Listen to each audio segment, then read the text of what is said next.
Greetings, traveller of time. Take a deep breath and let the soft glow of an oil lamp, its flame casting slow, dancing shadows across the stone wall, wrap around your senses like a quiet mist settling over a valley. Picture yourself now in the heart of the 10th century, in the lands that would one day be called Burgundy. A time when the world seemed to move much slower, guided not by machines, but by the sun, the moon, and faith itself. Tell me, where are you listening from, and what time is it there? Here, as dusk falls, the air carries the damp scent of freshly turned soil, mingling with the sharp, almost medicinal aroma of herbs drying on the wooden beams of a humble hut on the edge of a small village. Let the cool touch of the evening brush against your skin, contrasting with the comforting warmth radiating from a distant hearth. A silent invitation to rest and calm, where time bends and dissolves into the slow murmur of history. The village of Montferrat in this distant age was a tangle of thatched roofs and clay walls, nestled between a dark forest and cultivated fields that promised the fragile survival of its people. The only constant sound, besides the wind slipping through cracks in the wood, was the bell of the small parish church, marking hours and prayers, setting the rhythm of life for everyone, from the farmer ploughing his land to the blacksmith shaping hot iron. In this world of harsh simplicity and dependence on nature, practical knowledge was a rare treasure, passed from mouth to mouth, generation to generation, far from the monastery walls where learned wisdom was kept. For medieval peasants, even the possession of a single hoe or plough was a form of wealth, something to guard with care, and the knowledge of healing was even more precious, for it preserved the strength on which survival depended. At the centre of this fragile web of life was Agnes, her name soft and Latin in sound, meaning pure. She was a woman in her 50s, her hands marked by time, her eyes keen enough to sense illness before it showed. She wasn't a healer recognized by any university. Those in the 10th century were still in their infancy and far from places like Montferrat. But she held ancient knowledge of plants and their powers.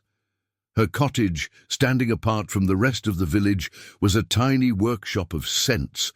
Chamomile, peppermint, valerian and bitter roots she patiently ground with a stone pestle, turning them into teas and poultices for fevers, wounds and pain. People called her respectfully the tea aunt, an affectionate title for someone whose gentle infusions eased suffering. Agnes had learned her craft from her grandmother, who had herself been taught by a hermit woman deep in the forest. A line of wisdom passed through generations like an unbroken thread. To Agnes, every herb was a prayer made tangible, a gift from the earth deserving reverence and understanding. She saw the human body as a reflection of nature, a delicate balance that plants could restore. Yet this practical wisdom, so vital to her community, lived in a grey area of suspicion.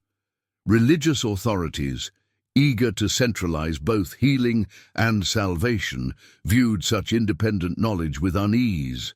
In the Middle Ages, the line between natural remedy and forbidden sorcery was frighteningly thin, often drawn by ignorance or the need for control. Her days moved to the rhythm of need. A farmer with a broken leg, a child burning with fever, a woman laboring in pain. When the dreaded illness of the air, the name given to the mysterious epidemics of the time, began spreading through Montferrat, the church bell tolled with increasing despair, marking not hours, but deaths. Father Bertrand, a stern man of deep faith newly arrived from a larger monastery, tried to soothe his flock with prayers and processions. Yet the sickness refused to yield. Academic medicine, still bound to Hippocratic humours, offered little hope. Bloodletting only weakened those already near death. Agnes, however, turned away from the panic and opened her wicker basket of rare herbs. She brewed a dark, bitter tea from roots and barks with cooling and soothing properties, urging the sick to sip it slowly. While the death toll rose, those who followed her simple advice, drink the tea, rest and stay clean, began to recover. Hope, fragile and timid, returned to the village, and soon her small hut became a refuge, filled with the comforting scent of dried leaves and quiet faith. Her effectiveness made her quietly a figure of authority, one that stood beside rather than beneath the priest. Father Bertrand saw this shift and felt something he couldn't quite name, envy wrapped in righteousness. To him, illness was divine punishment, and healing came only from God's mercy. To Agnes, it was imbalance, nothing more. Medieval theology left no space for women wielding earthly power over suffering. Healing belonged to saints, not to mortal hands, and so, to Bertrand, Agnes's teas seemed a theft of divine territory, a dangerous diversion from holy faith toward earthly superstition. How could a woman succeed where his prayers had failed? The question burned him more fiercely than any fever he'd ever witnessed. He began to watch her closely, his suspicion sharpening into obsession. Her growing influence felt like rebellion, not just against him, but against the church itself. Why did her herbs work so well? The fear whispered an answer he dared not voice. She must have made a pact with something unholy. In truth, many priests of that era, striving to suppress lingering pagan traditions, labeled any folk practice beyond their control as demonic. The distance between a healer and a witch was frighteningly small, especially for a woman outside male authority. This tense air of mistrust gave rise to betrayal. Among the villagers was Matilda, once a friend of Agnes, now consumed by jealousy. She resented the respect Agnes received and longed for her downfall. Seeing Father Bertrand's growing fear, she fed it with lies. She claimed she had seen Agnes gathering herbs under the moonlight, an act associated in superstition with witchcraft.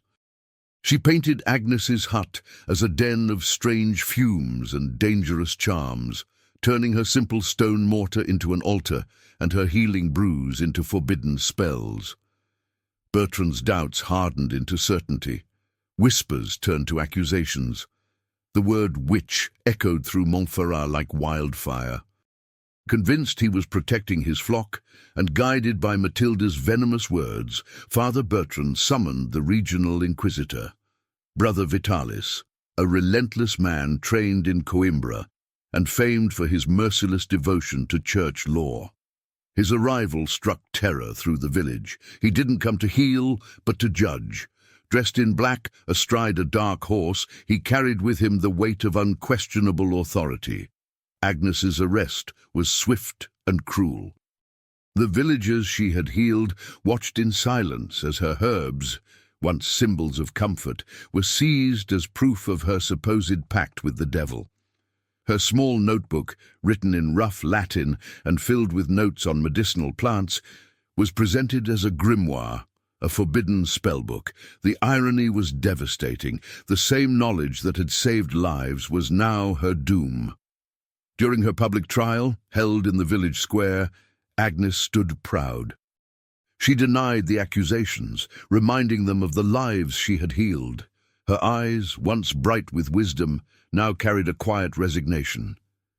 Despite the villagers' protests, and some even risked punishment to defend her, Matilda's lies and Father Bertrand's fear sealed her fate. Brother Vitalis cared nothing for evidence of healing. To him, Agnes's influence was a threat to divine order. He condemned her to the flames. The sentence was read in cold authority, and silence fell over the crowd. The act of being a simple tea-aunt had become a crime worthy of death. As the fire rose, the scent of burning herbs mingled with smoke, carrying the last trace of her life's work into the dark sky. Her death was a grim reminder of how ignorance and fear could destroy wisdom. The villagers wept quietly, for Agnes, for the loss of knowledge, and for the cruel truth that in the Middle Ages healing could cost a woman her soul. The villagers' grief couldn't overturn the sentence. Yet the tragedy of Agnes's death echoed through Montferrat in a deep and mournful silence. The heavy, bitter scent of smoke lingered in the air for days, a physical reminder of how fragile life was and how dangerous it could be to possess knowledge that challenged authority. Her absence left an enormous void, not only in matters of healing, but in the quiet peace her presence had once brought. She had been a pillar of comfort in an age ruled by uncertainty. For the peasants, whose survival depended entirely on the land for both nourishment and medicine, Agnes's death meant that an entire living library of botanical wisdom had been reduced to ashes, leaving them with nothing but the rituals of the church, which rarely eased the pain of the body. Father Bertrand, after the execution, felt a fleeting sense of relief, believing he had purified his flock, but soon realized that the distrust he feared had merely changed direction. Many villagers, though still afraid of the Inquisitor's reach, could no longer look at their priest without remembering Agnes's kindness and the cruelty of her fate. The fire had drawn a line between faith and bitterness. The seeds of popular mistrust toward the Inquisition, a sentiment that would grow across centuries, began with stories like this, where justice served power more than truth, and where divine faith was tested by the quiet evidence of earthly healing. Agnes's cottage, sealed and abandoned, stood as a silent monument to ignorance and loss, a place people avoided not out of fear of the witch, but out of reverence for the martyr.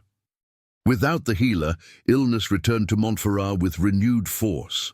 Agnes's teas and salves, which had saved so many, couldn't be replicated.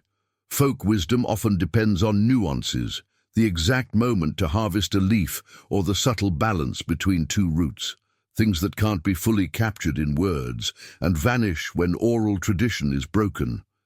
It's striking to remember that throughout the Middle Ages, much of the healing knowledge in rural communities was preserved by women. They were the guardians of family health, while academic medicine, still forming in urban monasteries and universities, was almost entirely reserved for men. That imbalance of power made rural healers deeply vulnerable to accusations of witchcraft. The loss of a tea aunt left an irreplaceable gap in the fabric of village life. Brother Vitalis, the Inquisitor, left Montferrat convinced he had fulfilled his sacred duty, moving on to the next town where heresy or sorcery might lurk. His departure brought temporary relief, but also a chilling stillness. Fear and self-censorship took root. The simple act of sharing knowledge, especially among women, became dangerous. Any woman who knew too much about herbs risked becoming the next target. Father Bertrand, burdened by guilt and isolation, tried to fill the void with prayers and saintly invocations. But his words no longer soothed anyone. They hung hollow in the air, powerless against hunger and fever. The story of Agnes, though tragic, was far from unique. It revealed the dangerous clash between rising religious orthodoxy and the fading pulse of ancient folk wisdom. The soft sigh of the wind, once carrying the sweet scent of Agnes's herbs, now seemed to murmur with grief and loss, a melancholy whisper drifting through the village. Children who once played freely now moved quietly, sensing the heaviness that lingered above the thatched roofs and muddy paths. The fires of the Inquisition did more than consume bodies. They scorched the spirit of entire communities, teaching fear to outlive reason. In their wake, knowledge went into hiding, and ancestral wisdom was smothered beneath the weight of silence and dread. The air, once filled only with the sense of soil and smoke, soon took on a new presence, subtle, steady, and strangely comforting, the fragrance of beeswax and aged parchment. It marked the quiet arrival of Brother Fulvius, a Carthusian monk sent from a distant abbey to catalogue the parish's small possessions and ensure that nothing of value, material or spiritual, had been lost amid the turmoil left by the Inquisition. He was a thin man, with long, deliberate hands and an expression of stillness so composed it seemed carved from stone. A stark contrast to the restless unease that still haunted the villagers of Montferrat. His soft leather shoes made no sound on the uneven stones as he walked, and his movements carried a patient slowness, as if time itself were something he chose to ignore for the sake of meditation and method. Brother Fulvius had no interest in gossip or in the tragic fate of the village healer. His attention was fixed on a small side tower of the church where the parish's books and documents were kept, a place heavy with dust, decay, and forgotten wisdom. His fingers brushed the spines of ancient codices with reverence, savoring the rough, velvety feel of the parchment, tracing the faded ink left by hands long gone. He was there to impose order, monastic order, on what he saw as chaos born of ignorance and superstition, the very forces that, in his mind, had led to Agnes's downfall. To him, disorder in record or doctrine was a doorway to heresy, and the clarity of writing was the first step toward the salvation of both soul and reason. One afternoon, while sorting through a stack of frayed documents bound with worn string, his sharp eyes caught sight of a small ash-wood box, darkened by use and hidden beneath a pile of broken candles. A faint scent of dried herbs, one he thought had vanished from Montferrat, rose from it, stirring a strange unease in him, like a sudden chill creeping into a warm room. Lifting the lid with care, he discovered a handful of dry seeds, a few withered mallow petals, a slender bone needle, and a piece of linen embroidered with unfamiliar symbols, markings that looked like ancient runes, though touched with faint Christian ornamentation. Fulvius, trained in the logic of early scholasticism, recognized the mystery at once. The box had belonged to Agnes, the condemned healer, yet it contained no poisons, no spells, only the humble tools of a weaver and a herbalist. To the medieval peasant, each object served a clear, immediate purpose. To Fulvius, each one was a fragment of a human story cut short. The bone needle, for instance, was thicker than those used for fine garments, likely meant for sewing herb sachets or closing simple wounds. These tiny details pulled at him, creating a quiet tension between the serenity of faith and the restlessness of historical doubt. The linen piece fascinated him most. Amid the geometric symbols, perhaps remnants of pagan design, lay a small embroidered fleur-de-lis, already emerging in that century as a symbol of the Virgin Mary and purity. Fulvius rubbed the fabric gently between thumb and forefinger, feeling its coarse texture and pondering its meaning. Was this the evidence of a blended faith, an attempt by Agnes to harmonize nature's knowledge with Christian devotion? Or was it simply the handiwork of a practical woman marking her herbal pouches with familiar symbols? To the monk, raised in the Benedictine tradition where labor was a form of prayer, the care in each stitch spoke more of piety than of sin. He reflected on the nature of witchcraft and heresy, concepts that for him belonged more to the mind than to the realm of demons. He knew that in the 10th century, the Church had not yet begun the systematic witch hunts that would later consume Europe. Persecutions then were aimed at organized heretical sects, not solitary healers. The execution of Agnes, he realized, was likely the product of local zeal and fear, not official doctrine. A faint chill ran along his neck, a reminder of how fragile justice becomes when guided by superstition instead of truth. Fulvius knew the box should have been destroyed by the Inquisitor as evidence of witchcraft. The fact that it survived meant someone, perhaps one of Father Bertrand's own servants, had hidden it, moved either by gratitude or remorse. That small act of defiance, quiet and human, struck him deeply. It was a fragment of compassion preserved within cruelty, a whisper of goodness beneath the weight of judgment. He decided not to record the box in the parish inventory. It would remain between him and the silence of the tower, an anomaly unfit for cataloguing, a final wordless tribute to the woman once called the tea aunt. Returning the box to its hiding place, Brother Fulvius resumed his work, though something in his rhythm had changed. The faint aroma of herbs now mingled with the incense and aged paper around him, forming a scent both sacred and earthly, a reminder of the intertwined nature of all things, holiness and sin, knowledge and ignorance, life and death. He sat at his wooden desk, the candlelight stretching his shadow tall across the wall, and allowed himself a moment of still contemplation. Not everything, he thought, was meant to be recorded.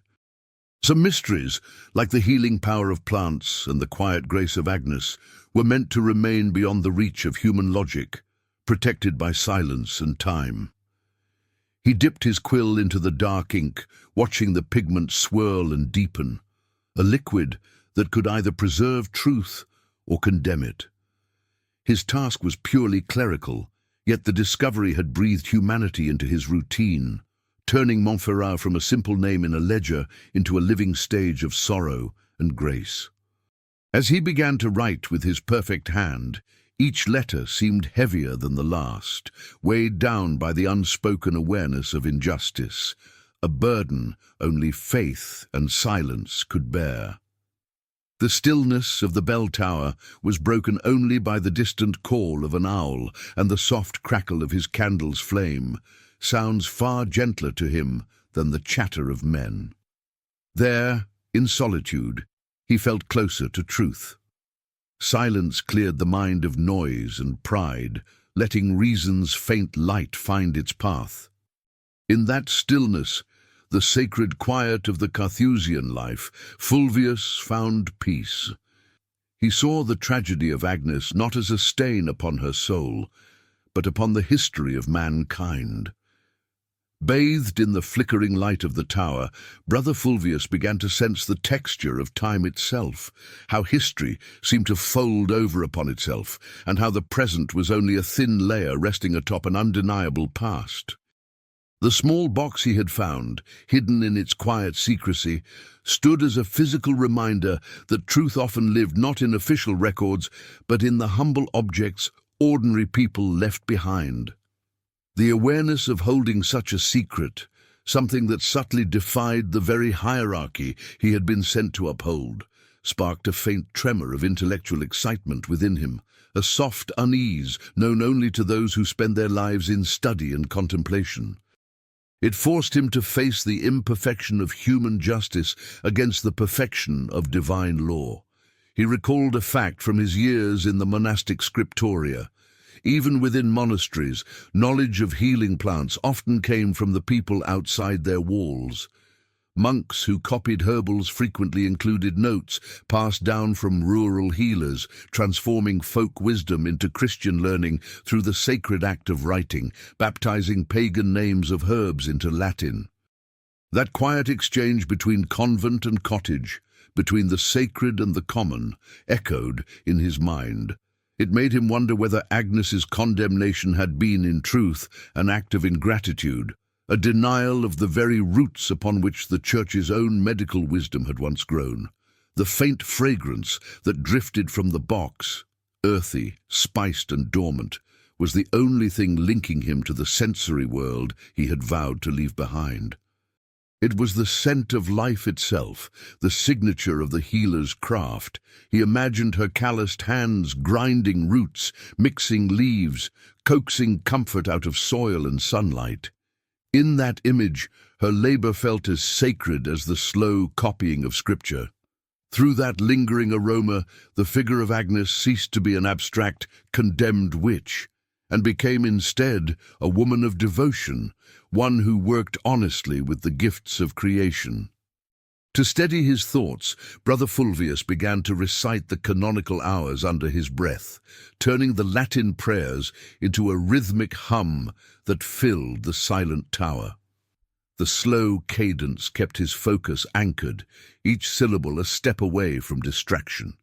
He believed that slowness was a virtue, a form of resistance against the haste and frenzy that had burned Agnes at the stake. Every letter he wrote was an act of discipline and atonement, a way to balance the chaos of the outside world with the quiet order of faith. He reached for a sheet of virgin parchment, its soft surface inviting the quill, and instead of recording the parish inventory, began sketching a small map of the surrounding fields, imagining where Agnes might have gathered her herbs. The leaves and seeds from the box guided his conjecture. This act, though speculative and beyond his official duty, was his way of preserving what had been lost, a secret cartography of wisdom, kept not on any register but in the recesses of his own mind. It was a quiet, intellectual rebellion, a vow to protect memory from oblivion. His curiosity about the fate of such knowledge became a search for equilibrium between faith and reason. How many other tea-aunts, he wondered, were still out there, women working in silence, keeping alive the old wisdom of healing? Would they too be silenced one by one until the world forgot their names? A sense of responsibility stirred within him, not the duty to judge, but to preserve. He wanted to ensure that the Church's order would not mean the extinction of the very knowledge God had woven into creation. Fulvius worked until dawn seeped through the cracks of the tower, turning the deep blue shadows to a pale, silvery grey. The contrast between the warm lamplight and the cold morning was a quiet reminder of passing time and of the need to bring closure to his work. He sealed the parish inventory with wax, a final gesture of order and completion, and placed Agnes's box in a safer hiding place, a hollow niche in the wall he had discovered, now transformed into a small reliquary for memory and truth. He had completed his official duty, but more importantly, a silent, personal mission. He had chosen to acknowledge the humanity and value of the knowledge that fear had tried to erase. As he descended from the tower, the thatched roofs of Montferrat shimmered under the pale morning sun. Looking upon the village, he no longer saw heresy, but a cluster of lives striving to survive. And in that sight, Brother Fulvius felt a quiet, enduring hope. The morning sun, filtering softly through the narrow windows of the tower, began to warm Brother Fulvius's face, stirring the faint aroma of old incense that clung to the walls and mingling it with the earthy scent of Agnes's seeds. The monk sat again, closing his eyes for a brief moment, trying to focus on the tactile sensation of peace. But the discovery of the hidden box had planted a seed of reflection that refused to be silenced, drawing him deeper into the quiet mystery surrounding the condemned healer. He realized that the true story of the village wasn't written in the neat registers of births and deaths he was sent to catalogue, but in what had been left unsaid, the gaps, the silences, and the small objects that held the essence of entire lives. He reached out and touched the cold stone wall, feeling its roughness, a reminder of time's endurance and human life's fragility. Agnes's hut, now nothing more than a silent shape on the village's edge, grew vivid in his imagination, transforming into a sanctuary of knowledge and quiet defiance. Fulvius began to ponder the anatomy of the fear that had led to her death. A poisonous mixture of religious ignorance, personal envy, and the instinct to control knowledge that slipped beyond the reach of both church and crown. That fear, he thought, was not born of evil, but of blindness, the fear of wisdom that didn't speak Latin. His thoughts drifted back to the piece of embroidered linen from the box. He pictured Agnes at her table, working patiently by the faint glow of a tallow candle, turning thread and fibre into a silent map of her remedies. He remembered reading once, in an old Irish manuscript, about how rural women of the early Middle Ages used patterns in weaving and embroidery to encode information about harvests, weather, and even simple medicinal recipes, transforming domestic labor into a subtle, invisible language understood only by other women. The idea moved him.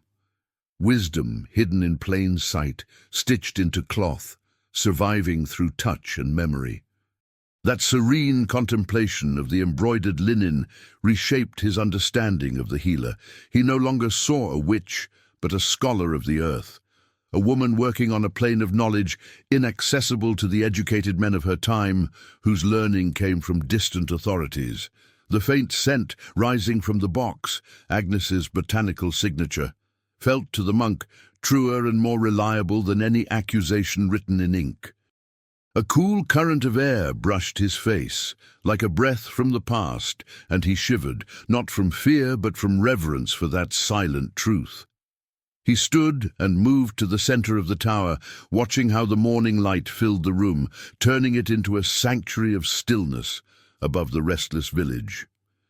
In that brightness, Fulvius understood that Father Bertrand and the Inquisitor's greatest failing had not been cruelty, but blindness.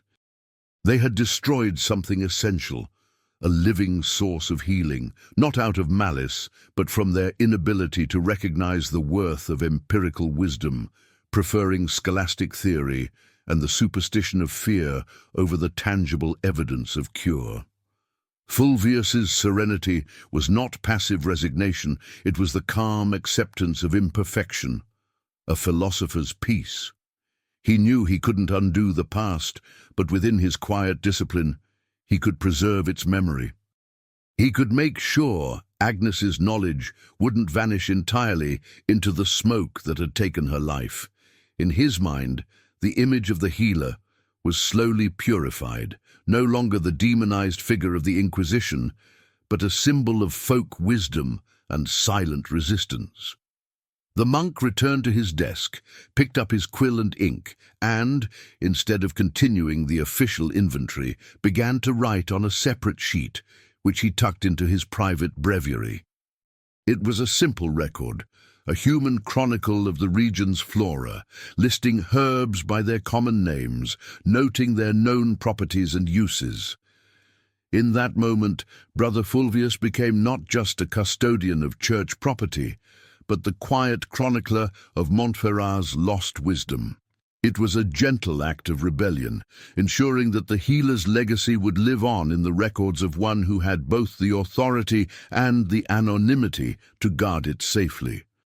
The slow, deliberate rhythm with which Brother Fulvius filled the blank pages of his breviary became a silent homage to the patience Agnes must have possessed while gathering and preparing her remedies. He focused on the feel of parchment beneath his quill, imagining the texture of linden leaves and oak bark she might have used, trying to capture in words a wisdom rooted not in theory, but in practice, the very essence of medieval folk medicine. That slowness for him was also an act of resistance against the culture of haste, a pace that so often led to rash judgment and tragedies like Agnes's, where zeal had triumphed over compassion. As he wrote, his thoughts turned to the dual nature of plants, the same belladonna that could be used to dilate pupils for beauty or for delicate eye treatments. A curious, perilous medieval custom could also become a deadly poison if mishandled. This fragile balance between healing and harm, depending entirely on the skill and restraint of the practitioner, was what made Agnes's craft so dangerous in the eyes of ignorance and fear. Without the sanction of a university physician or cleric, a woman's understanding of such powerful substances was too easily labeled as witchcraft, not because it was evil, but because it eluded the control of learned men. With delicate strokes, the monk drew a small image of Agnes's hut, not as it might have been, but as he imagined it, a refuge of knowledge, its wooden beams heavy with hanging herbs, bathed in soft golden light, a place where the scent of healing filled the air. He wanted to capture not the smell of fire, but the fragrance of life, of recovery, of returning strength.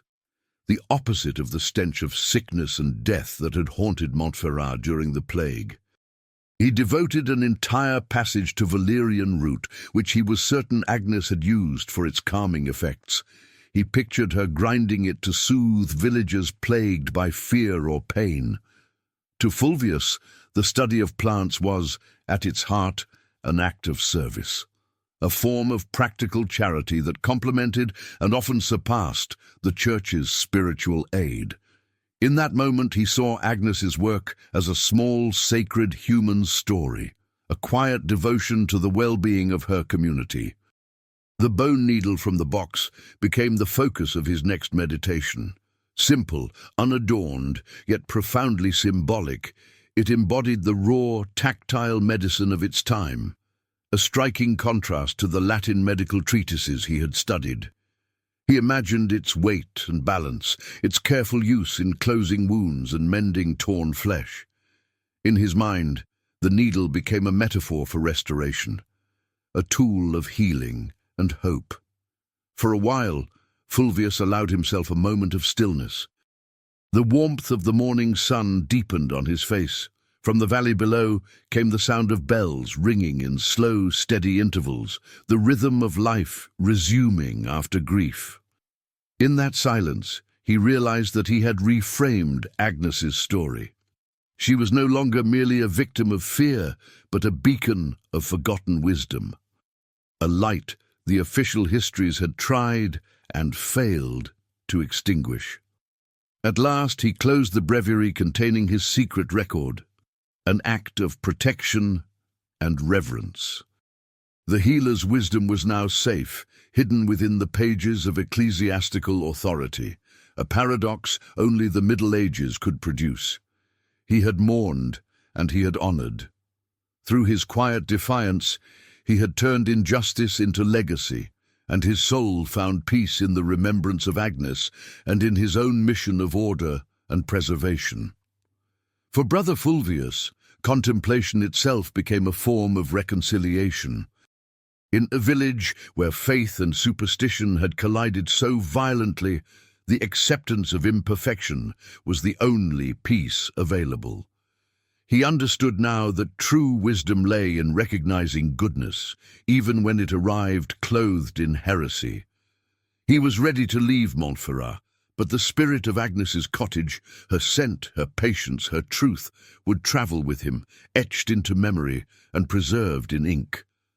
Though Brother Fulvius had reached an inner conviction about Agnes's innocence and the worth of her knowledge, his official mission in Montferrat was coming to an end.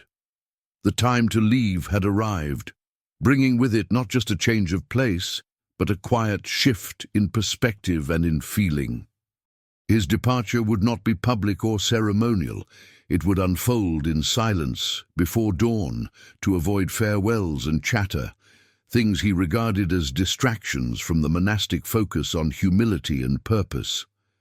He gathered his few belongings, the breviary, the quill, the small inkwell, and a leather pouch holding provisions for the road.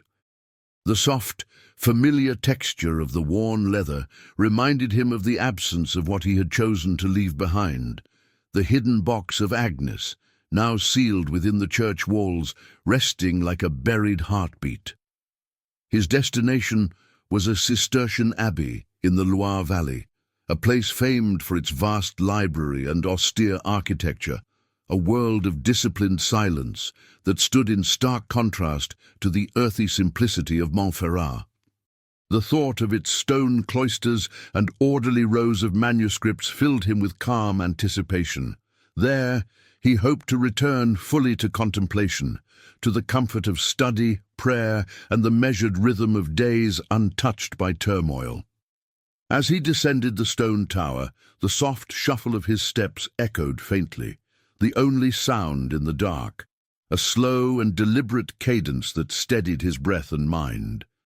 Passing through the spiral staircase, he felt the air change, from the stale coolness of the tower to the damp chill of the pre-dawn world. Outside, the wind carried the sense of dew, old ashes, and faintly the comforting aroma of bread baking in the first village ovens. The shift in air was both physical and spiritual, a movement from reflection to motion, from silence to the soft pulse of life beginning again. At the small church stable, his horse awaited, a dark-coated, gentle creature whose warmth met his cold hands like a quiet benediction. Fulvius saddled the animal without haste, his woolen habit brushing softly against the straw. The rough fabric against his skin was a reminder of humility, of his vows of poverty, a deliberate contrast to the silks and velvets worn by nobles who passed on the roads he travelled. Mounting the horse, he adjusted his hood, exhaling once into the pale mist that hung like unspoken memory over Montferrat. He turned back only once. Through the dissolving fog, he could still glimpse the faint silhouette of Agnes's cottage, a dark, still outline half lost in the rising mist. To most, it would appear as nothing more than a forgotten ruin, but to Fulvius it had become a monument, a silent memorial to the unrecorded wisdom of humankind. He realized then that though he had left Montferrat, Montferrat had not left him. The secret of the healer's box would travel with him, a light burden, but one that would never truly fade. As he rode past the church, his eye caught the precise alignment of its apse, facing east toward the rising sun. The architect in him noted the old Christian tradition behind this orientation, the eastward gaze symbolizing resurrection, renewal, and divine light. That small, deliberate act of design was a reminder that faith, at its best, sought harmony, a geometry of hope within the structure of stone. The road stretched ahead in muted shades of brown and silver. The rhythmic clop of hooves blended with the soft murmur of Fulvius's morning prayers in Latin, recited quietly into the cold air. Solitude was no burden for him. It was a companion. The long journey gave him time to meditate, to let the images of Montferrat settle into stillness, not erased, but transfigured by reflection. When dawn finally broke, the landscape unfurled like a fresco, ploughed fields glistening with frost, the mist rising from the riverbanks, the first blush of rose and gold spreading across the horizon. To Fulvius, that quiet splendor was a sermon in itself, nature's testimony to balance and redemption, a counterpoint to the moral ugliness he had witnessed. The earth did not judge. It healed, it endured, it remembered. By midday, he stopped beside a small brook. He cupped the cold water in his palms, drinking deeply, feeling the clarity of it flow through him. The soft gurgle of the stream was like a hymn of impermanence, a gentle reminder that time washes over everything, softening even the harshest edges of memory. From his pouch, he drew a piece of hard bread and a sliver of cheese, eating in silence. The simplicity of the meal, its coarse texture, its honest taste, brought him quiet satisfaction. In that humble act, he felt closer to truth than he ever had in the polished halls of theology. The modesty of bread and water, like the simplicity of Agnes's herbs and teas, carried a wisdom older and purer than any doctrine. It was the wisdom of balance between earth and heaven, knowledge and faith, silence and compassion. Claro, aqui está a tradução correta e fiel, com fluidez natural de inglês americano e o mesmo tom narrativo calmo, descritivo e poético do texto original, ideal para Sleep Story.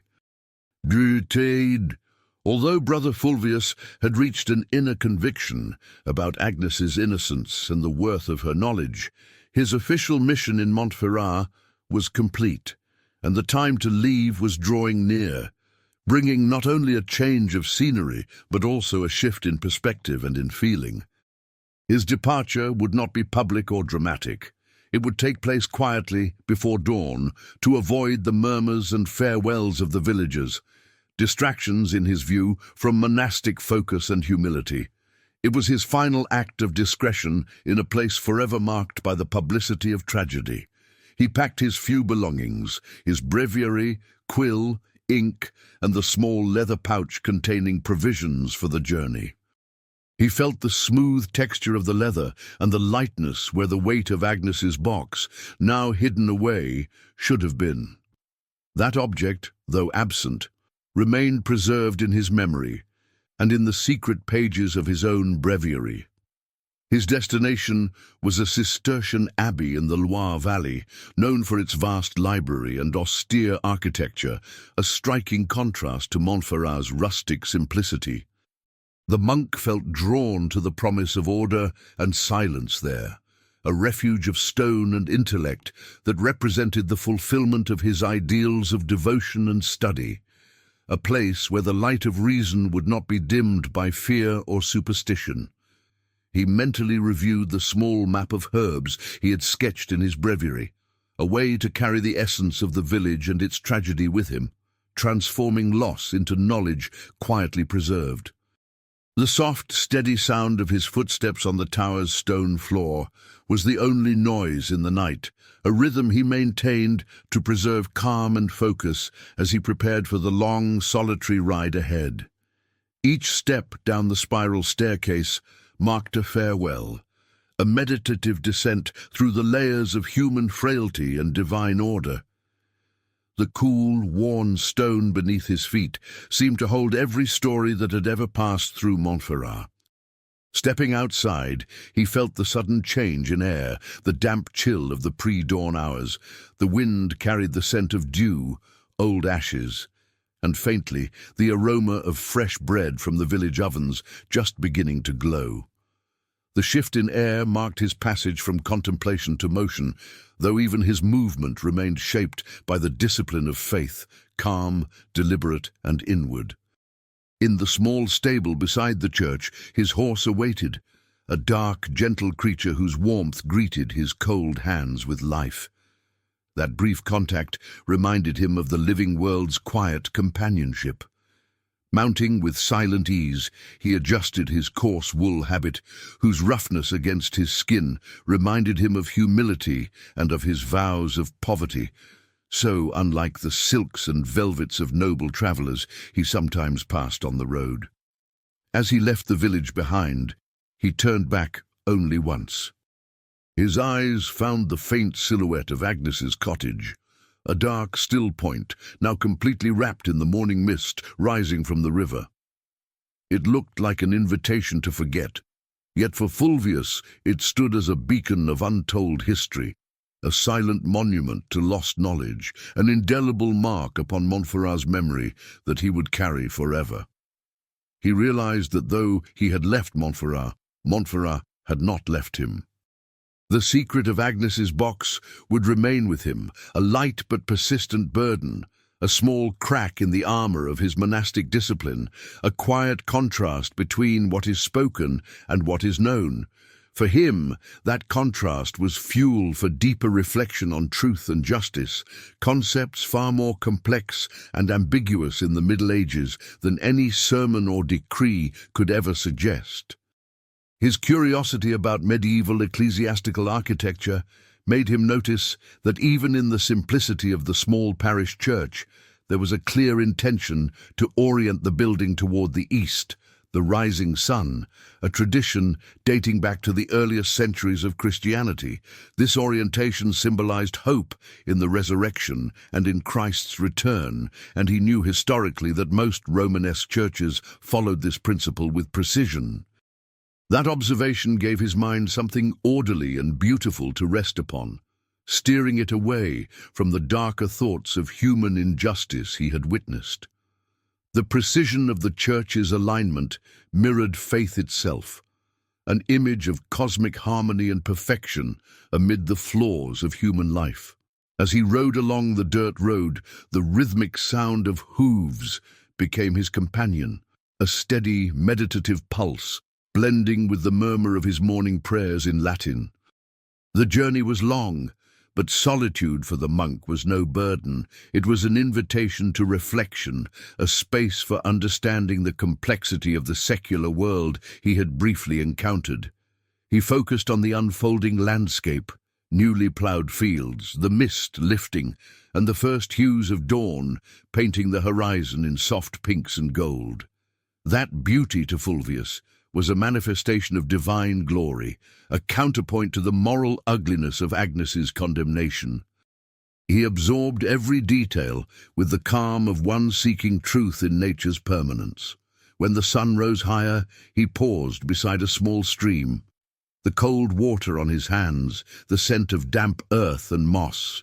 These sensations reminded him of life's constant renewal.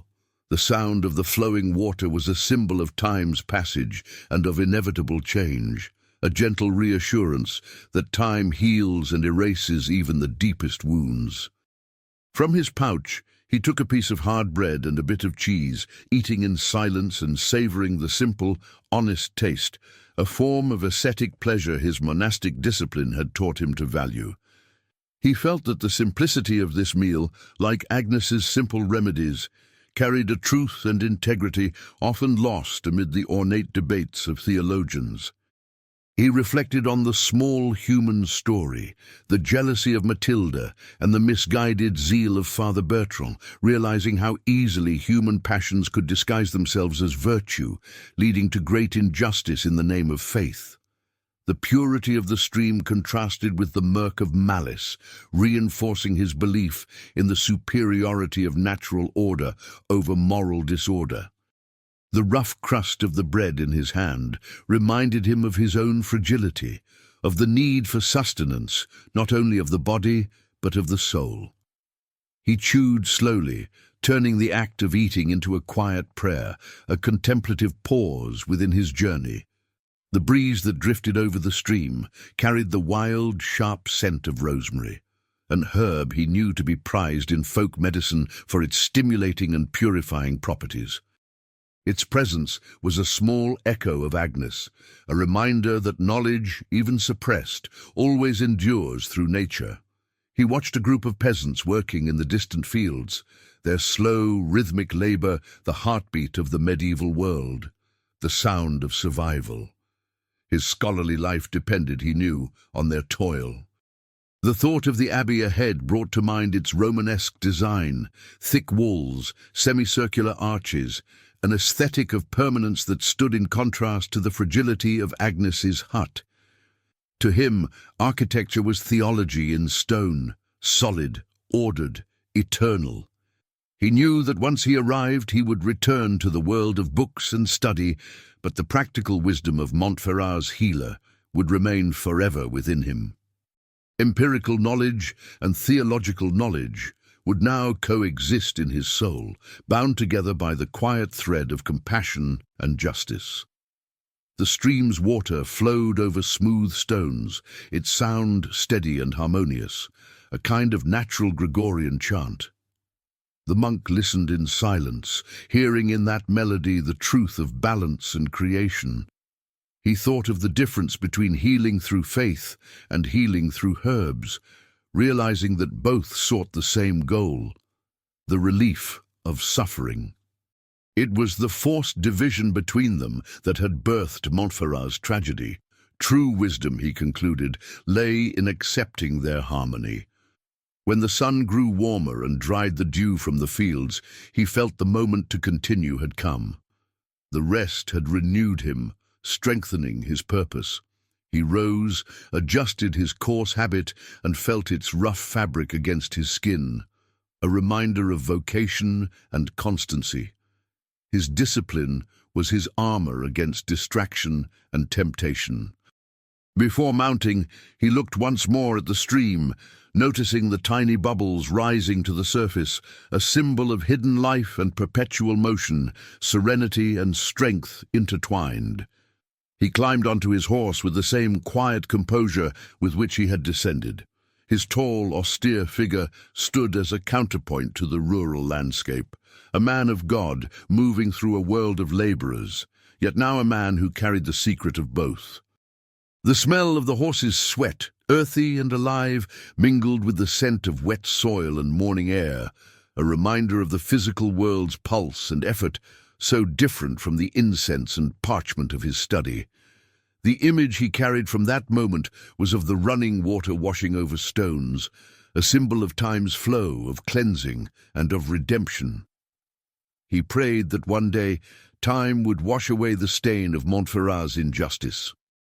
With a gentle pull on the reins, Brother Fulvius resumed his journey, leaving behind the village, the brook, and the fading shadows of morning, carrying with him the healer's wisdom and the calm of his faith. His gaze turned toward the distant horizon. The morning sun, now high in the sky, bathed the landscape in a pale, clear light. Far from the borders of Montferrat, the monk let his thoughts flow as freely as the stream he had just left behind. He pondered the idea of translatio studii, the transfer of knowledge, one of the pillars of medieval learning.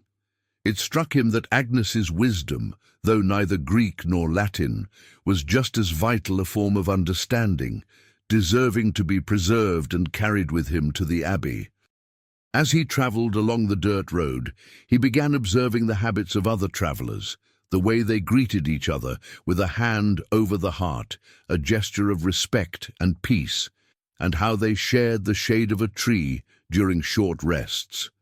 These fleeting encounters, tiny human stories in motion, offered a gentle contrast to the rigid stillness of the cloister.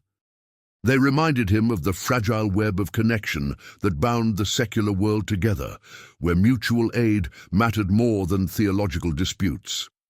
The cool air of early morning gave way to a soft warmth, and the scent of damp dew was replaced by the dry, sweet fragrance of cut grass along the roadside. He adjusted his gaze, admiring the harmony of colors, the deep green of the evergreens, the ochre of plowed soil, and the pure white of a single wildflower blooming stubbornly by the path. A quiet spectacle of serenity in the vastness. The steady whisper of wind through the trees was the only sound that broke the rhythmic beat of the horses' hooves, a sound that to Fulvius felt like the voice of nature itself in prayer. He recalled a small historical curiosity. In medieval times, travelers often relied on itineraria, travel guides listing wells and safe lodgings, but they rarely mentioned healing herbs. That knowledge was kept alive only through local memory, passed down in secret within small rural communities. He thought again of Matilda's jealousy and Father Bertrand's zeal, and understood that fear of the unfamiliar was a kind of contagion, spreading faster than any plague of the Middle Ages. Ignace's story, he realized, was not just personal. It was the story of persecution against difference, a reminder that authority, when blinded by fear, easily becomes an instrument of cruelty. The solitary figure of the monk on horseback, austere and composed, seemed to embody the pursuit of truth amid the darkness of ignorance, a quiet contrast against the rural landscape, where life revolved around survival and the rhythm of the land. His mind, trained in Aristotelian logic, sought reasons for tragedy, but found only the chaos of the human heart. He crossed an old stone bridge, whose sturdy arches spoke of centuries of faith in endurance. He thought of how medieval travelers used to place small chapels or niches with saints upon such bridges, believing that protection was needed to ward off the devil, who was said to delight in causing accidents along the road. As the horses' hooves echoed hollow against the stone and the scent of the river rose cool beneath him, Fulvius felt the crossing as both a physical and spiritual threshold, a moment of purification, a passage from shadow into light. Each journey, he reflected, contained such invisible rituals. The warmth of the sun touched his face, gentle and benevolent. Closing his eyes, he absorbed the serenity that stretched around him, a vast openness that replaced the moral suffocation of Montferrat, where even the church walls had seemed to close in upon freedom of thought. He remembered the velvety texture of the parchment on which he had drawn Agnes's herbal map, and smiled faintly at the thought of that small, quiet act of defiance. It was his way of ensuring that her knowledge would not vanish entirely from history, but live on, discreetly protected beneath the language of faith. He reflected on the difference between written and spoken knowledge, the recorded wisdom stored in abbey libraries, and the living wisdom carried by word of mouth among the women of the fields. Both, he now understood, were essential to human wholeness. Yet the oral tradition, fragile and unguarded, held a vitality the written word often lacked. The image he carried from Montferrat was that of the morning mist enveloping Agnes's cottage, turning it into an island of silence and mystery. It had become for him a metaphor of truth, something hidden in plain sight, demanding quiet contemplation rather than conquest. He realized that his journey was not merely physical, but inward, a pilgrimage of understanding. The tragedy of a single woman had taught him more about divine justice and human frailty than all his years of scholastic study. The touch of the secular world had deepened his faith rather than disturbed it. The landscape grew more mountainous. The sound of hooves striking stone echoed crisply, marking the ascent. The air grew thinner and colder, filled with the clean scent of pine and alpine moss, a new symphony of fragrances for his senses. He passed small mountain villages where roofs sloped steeply and were tiled with slate, adaptations of local wisdom to harsher climates. Even in architecture, he saw the ingenuity of human survival, the medieval builder's quiet dialogue with nature.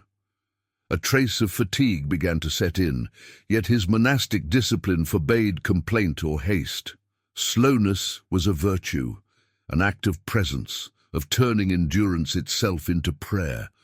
Every mile, every ache was a form of penance and perseverance. He recalled a detail from the life of the Carthusian monks, their vow of silence and isolation, meant to imitate the hermits of the desert, a path believed to lead most directly to union with God. Fulvius understood that, longing well, solitude was his chosen language with the divine, yet the calm on his face was not detachment, it was acceptance. He had witnessed cruelty, yes, but also compassion, the villagers who had tried, however timidly, to defend Agnes. That fragile balance between good and evil was, he knew, the essence of the human condition. He stopped by a stone fountain to drink, the rough, cold surface under his fingers, the metallic taste of mineral water on his tongue. These small sensations grounded him in the moment, bringing both gratitude and renewal. The water seemed to wash away not only the dust of the road, but the lingering sorrow of Montferrat, offering him brief release and strength for the last stretch of his meditative journey toward the Cistercian abbey. He thought of the meaning of his name, Fulvius, golden-haired, and smiled at its quiet symbolism. To him, it stood for the color of reason's light, for illumination, a reminder of his calling to carry knowledge and order into a world still shadowed by fear. The scent of the forest deepened around him. Damp earth, pine needles, the faint musk of wild animals, a fragrance far from the parchment and incense of the cloister, yet one he cherished as part of God's creation. What he felt, above all, was belonging. His place in the world, though solitary, was necessary. He was the silent bridge between the learned and the humble, the guardian of memory and of unrecorded wisdom. The last image he carried from that stretch of road was of a falcon circling high against the blue sky, a symbol of freedom and wide vision, a reminder to always seek the higher view, both in judgment and in faith. With one final look at the chain of mountains rising ahead, Brother Fulvius urged his horse onward, the steady rhythm of its steps echoing through the morning air. The abbey awaited him, but the wisdom of Agnes would travel with him always. The solitude of Brother Fulvius's journey, stretching through fields and forests, had become an intimate lens of observation, a way of seeing that lingered on the smallest gestures and subtlest habits along his path.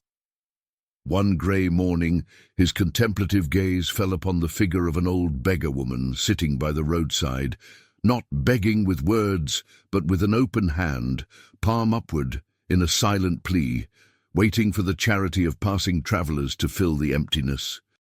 The monk stopped his horse at a respectful distance, observing the rough, dark texture of her wool cloak, a garment that seemed to have absorbed years of dust, hardship, and silence. He noticed her slow, rhythmic movement, rubbing her thumb against her forefinger, as if counting invisible coins or unraveling an endless thread of wool. The gesture, small and repetitive, revealed more about her quiet anxiety than words ever could. The dim light of morning filtered through the mist, touching the woman's hands. Fulvius noticed the dark, furrowed skin, the deep wrinkles and calluses, hands marked by labor before descending into poverty.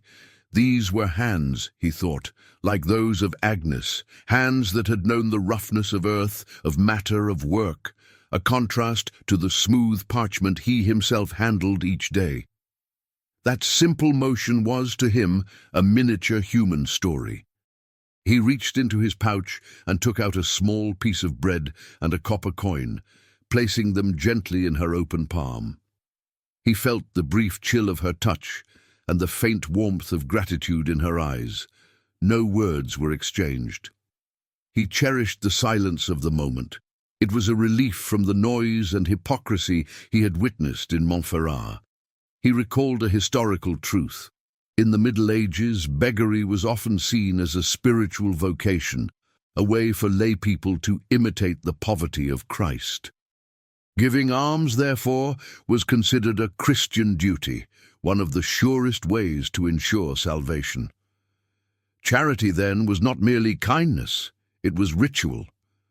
The woman's stillness beneath the damp fog stood in quiet contrast to the monk's lingering unrest about injustice. Fulvius realized that her serenity came from a radical acceptance of her condition, a kind of humility that his own learning had not yet achieved. Her wisdom was lived, not studied. He continued his ride, but the image of her open hand stayed with him, transforming into a meditation on human frailty and the persistence of hope. That brief touch had been a physical reminder of his shared humanity. As the mist began to lift, the smell of dew gave way to the stronger scent of peat smoke, signaling another village ahead. The morning air grew warmer, a subtle invitation to shed a layer of his coarse wool habit, though discipline kept him from doing so. His thoughts turned to the embroidered linen of Agnes, remembering how her healing had also been an act of service. Humble and wordless, expecting nothing in return but the easing of another's pain. The gesture of healing and the gesture of begging seemed in his mind like reflections of the same truth. He focused on the rhythmic sound of the horse's hooves, a steady pulse anchoring his thoughts, keeping them from scattering into idle speculation. That cadence, constant and measured, was the heartbeat of his journey and of his ascetic life.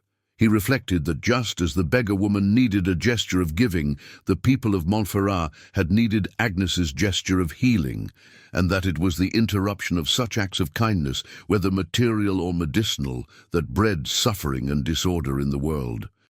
The poetic image he carried from that morning was the open hand of the beggar, not merely a vessel for a coin, but a symbol of human vulnerability, a reminder that everyone, rich or poor, learned or simple, depends on others to survive.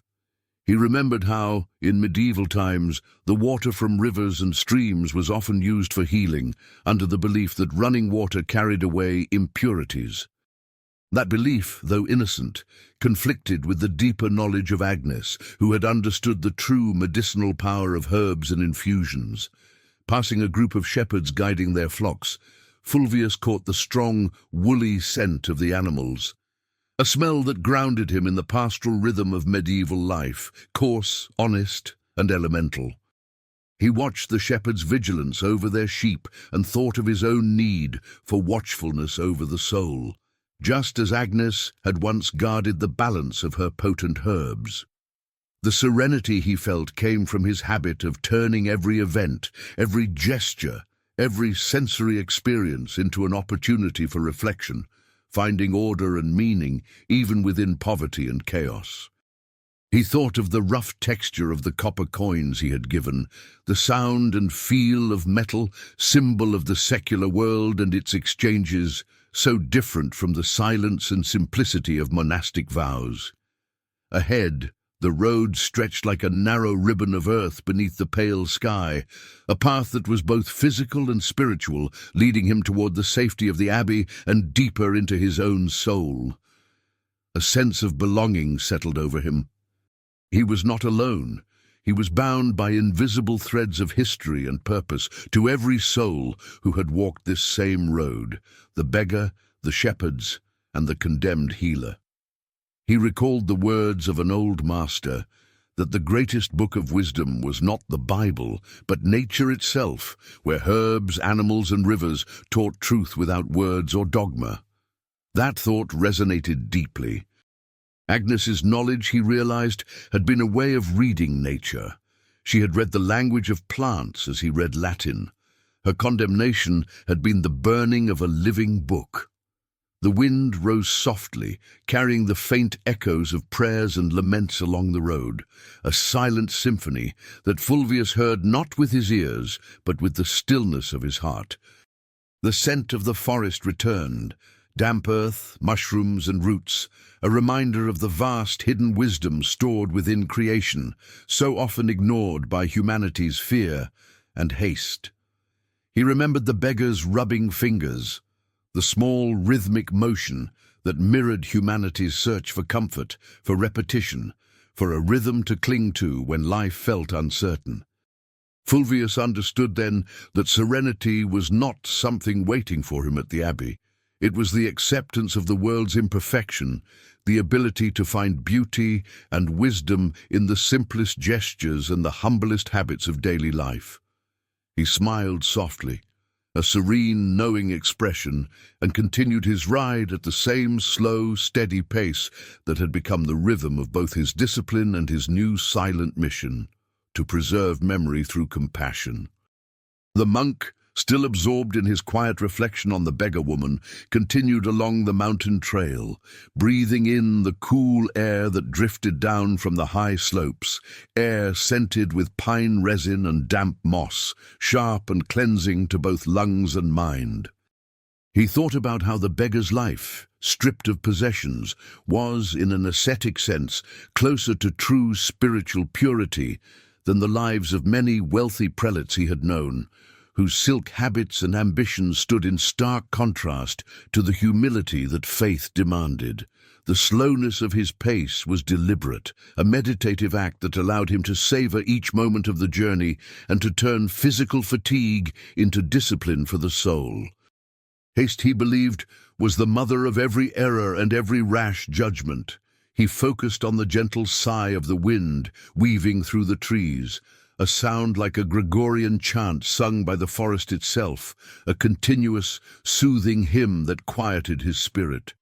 He passed an old watermill, its wheel creaking in slow, rhythmic motion, the only mechanical sound for miles. The sweet, dry scent of flower hung in the air, carrying him into thoughts of peasant simplicity and the fragile machinery that sustained medieval life. He remembered a true historical detail. Mills were not just centers of work, but symbols of power, often sites of tension between lords and villagers. Millers, he recalled, sometimes wore coins or charms on their belts for luck, believing it brought favor to their grindstones. Nearby, a group of children played beside the stream, their bright voices breaking through the solemn stillness of his thoughts. Their laughter was a reminder of innocence, of the very life and joy that Agnes had sought to preserve through her humble remedies. He thought again of the beggar's motion, her rubbing fingers, and imagined it as her form of prayer, a wordless rhythm of comfort that replaced the rosary she might never have owned. The repetition of touch was, he realized, a universal human refuge. As he rode through a clearing, the sun broke through the clouds, blinding him for an instant with its sudden, warming brilliance. In that light, he saw once more the image of Agnes's cottage, not dark and burning as he had last seen it in memory, but bathed in gold, purified of shadow and fear. The sky above him deepened from pale grey to vivid blue, vast and cloudless. The clarity of that view filled him with peace. It was the visible proof that beauty and order belonged to creation, while cruelty and confusion were only brief distortions of the human mind. His thoughts returned to the small bone needle from Agnes's box, a tool for mending and repair. It stitched together more than wounds. It symbolized the healing of trust, of the broken fabric of a frightened village. The damp scent of earth and moss grew stronger near a narrow brook, grounding him again in the physical world, the realm of senses that Agnes had mastered so well, learning through smell, touch, and patient observation rather than through books. He thought about the quiet contrast between the simple coin he had given the beggar and the grand complexity of the Church's theology. True charity, he understood now, was the shortest bridge between the human and the divine. Ahead, a great oak stood by the roadside, its massive trunk carved by time. Around its branches hung ribbons, offerings for healing and protection, a custom that had outlived its pagan roots. Fulvius realized that Agnes's faith, too, had been such a harmony between the old and the new, a reconciliation of nature and spirit. The brittle crack of a pine cone under his horse's hoof reminded him of life's fragility and of how much depended on preserving what was small and living. His serenity was not detachment but an inner silence, a stillness that allowed him to hear the voice of conscience reminding him of his duty to protect Agnes's knowledge from oblivion, to keep her memory alive in ink and spirit. He listened to the slow, steady rhythm of his horse's breathing, a sound of living presence that anchored him in the moment, a faithful companion in this long meditative passage between the world of men and the world of thought. He pondered the deeper meaning of Agnes's story, a small human tragedy that revealed the eternal tension between institutional power and the wisdom of the people, a theme that would echo through the centuries. Fulvius understood now that belonging did not depend on a place, but on purpose. He was the custodian of knowledge, guardian of truths written in Latin or stitched into linen, both sacred in their own way. He felt the smooth, reassuring surface of the parchment in his breviary, the safe haven where he had recorded Agnes's herbal map. Its durability would outlast lifetimes, preserving what ignorance had tried to erase. The poetic image he carried was his own shadow, long and austere, stretching across the dusty road under the afternoon sun. It was a quiet symbol of his presence in history, discreet but enduring. He thought of Agnes's calm hands preparing her teas, gestures guided by purpose and compassion, a pure devotion that stood in silent opposition to the hollow gestures of the inquisitors. The warm, oily scent of his leather saddle rose around him, a familiar and grounding fragrance, the essence of his life as a traveler and scholar, a seeker of truth through movement and contemplation. And then came peace, an unspoken peace born of the certainty that he had honored the condemned healer not with a monument of stone, but with a record of spirit and ink. He continued his ride, slow and steady, watching as the mountains merged with the sky, a serene horizon that would accompany him until he reached the abbey, carrying within him the quiet wisdom of Agnes and the calm faith of one who finally understood. After several days of slow, contemplative riding, Brother Fulvius began to sense the widening of his world. He was leaving behind the small, secluded hamlets and approaching a region where ecclesiastical and feudal power was more firmly rooted, its presence marked by smoother roads and the growing flow of merchants and pilgrims. This expansion of his journey's landscape was also the widening of its narrative, a transition from the intimate tragedy of Montferrat to the broader complexity of medieval social life, forcing the monk to lift his gaze from the individual gesture to the collective whole. He passed through a bustling cattle fair at a crossroads, and the sensory impact struck him immediately. The thick mix of odors, manure, leather, spices, and human sweat, hung in the air, dense and alive, a sharp contrast to the clean silence of the mountains. The sound was deafening, animals bellowing, vendors shouting, the endless murmur of bargaining and gossip, a cacophony of life that made him feel the raw force of existence. Fulvius studied the merchant's clothing, noting the soft, colored fabrics that contrasted with the rough wool of peasants, a visual reminder of class distinctions that became starker amid commerce.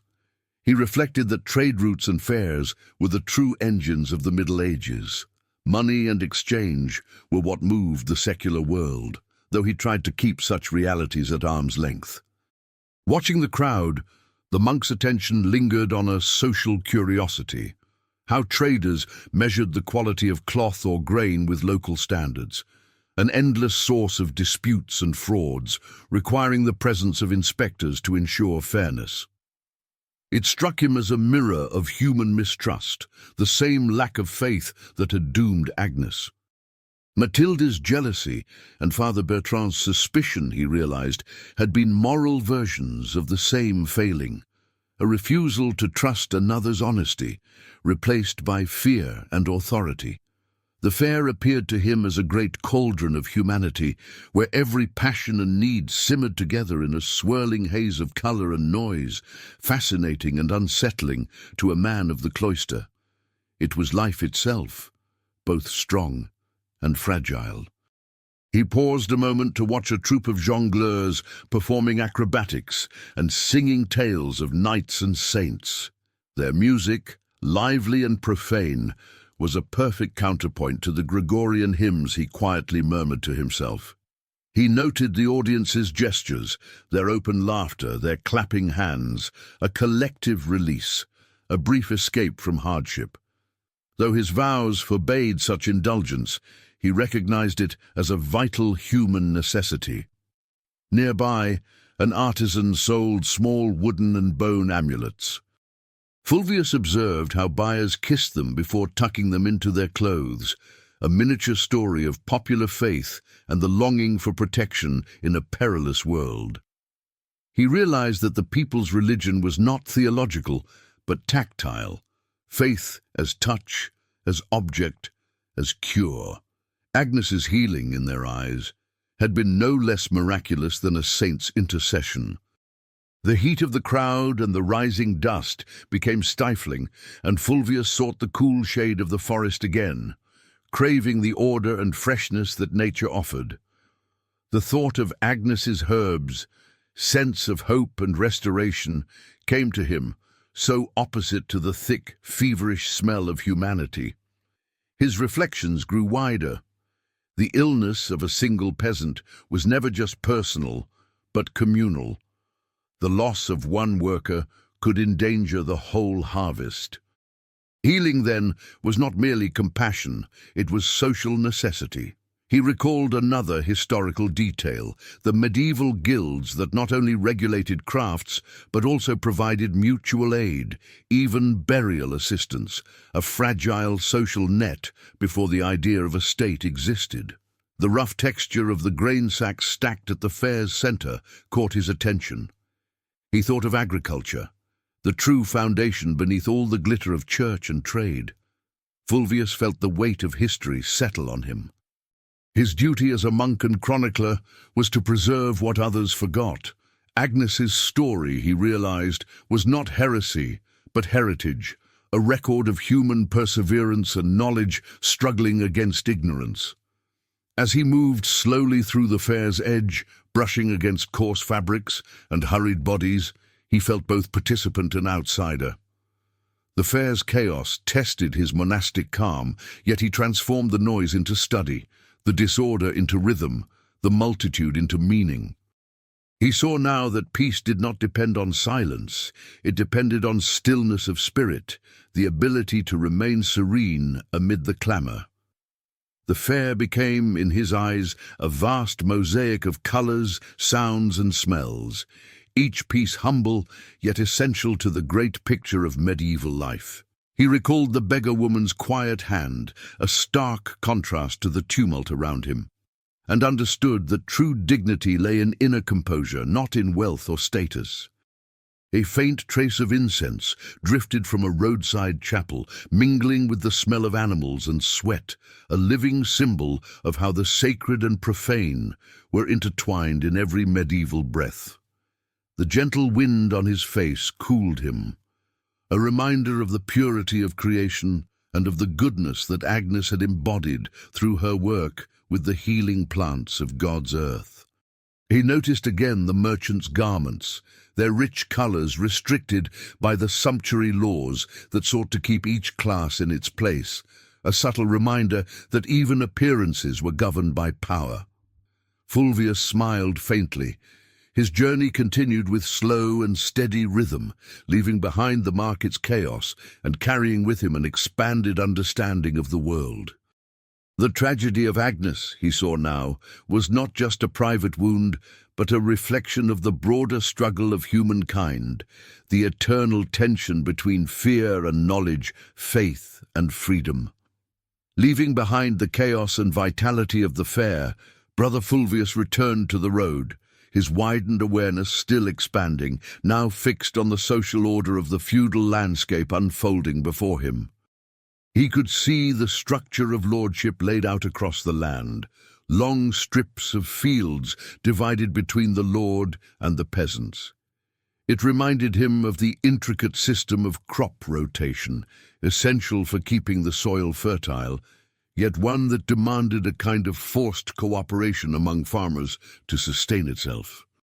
He noticed the faint, homely scent of smoke rising from the stone chimneys of the nearby village, a mix of burning wood and simple stews that brought him a sense of warmth and domestic life, a comforting contrast to the cold austerity of his abbey.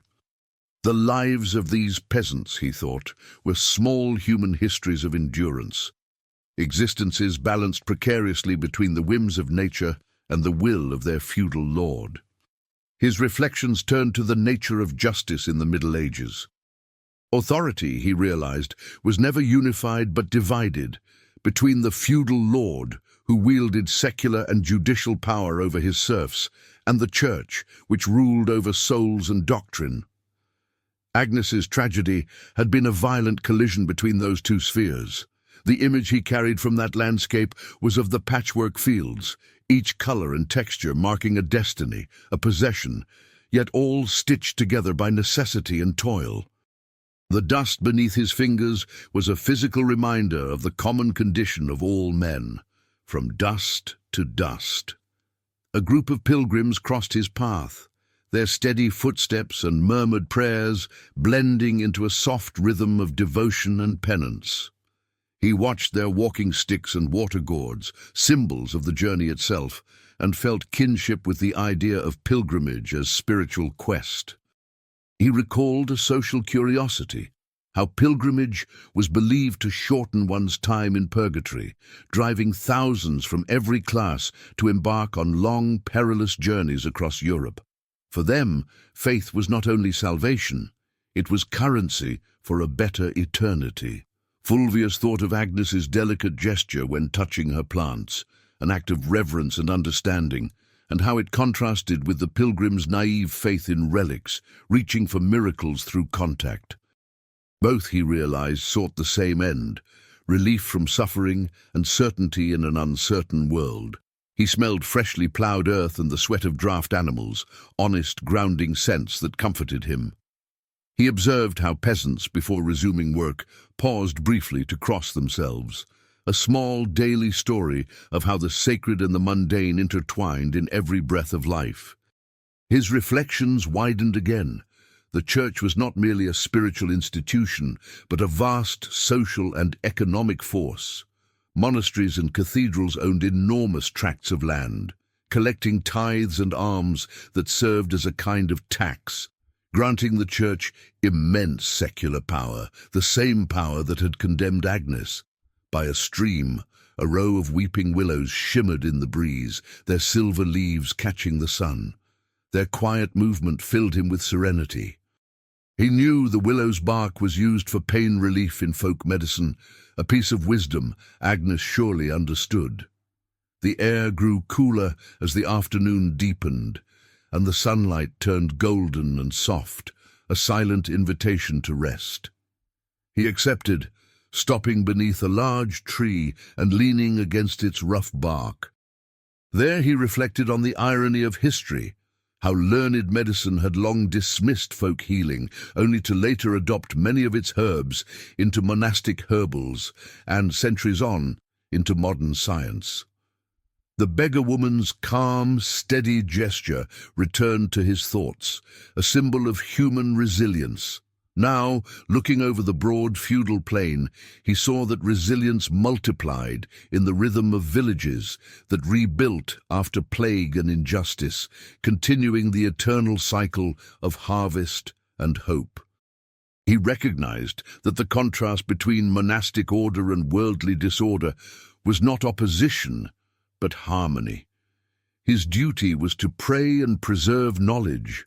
The peasant's was to labor and sustain life, a divine division of purpose.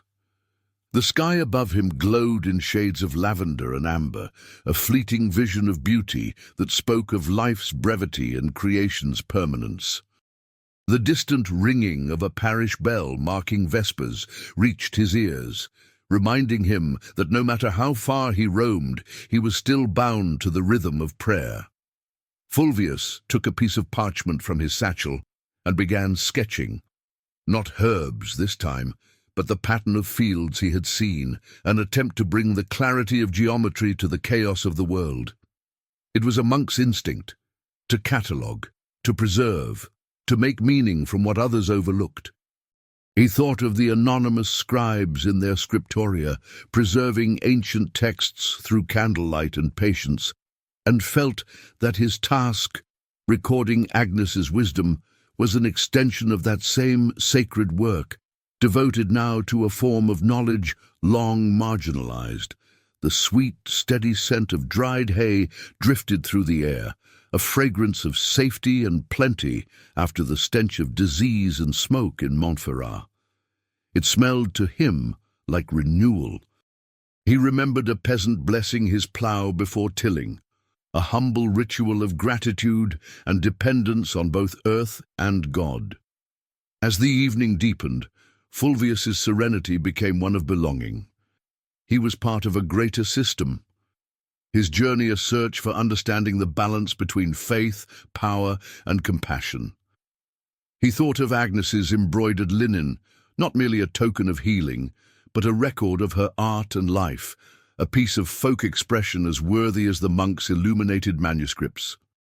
He picked up a smooth river stone, feeling its cool, perfect shape, a reminder that some beauty requires no human hand at all.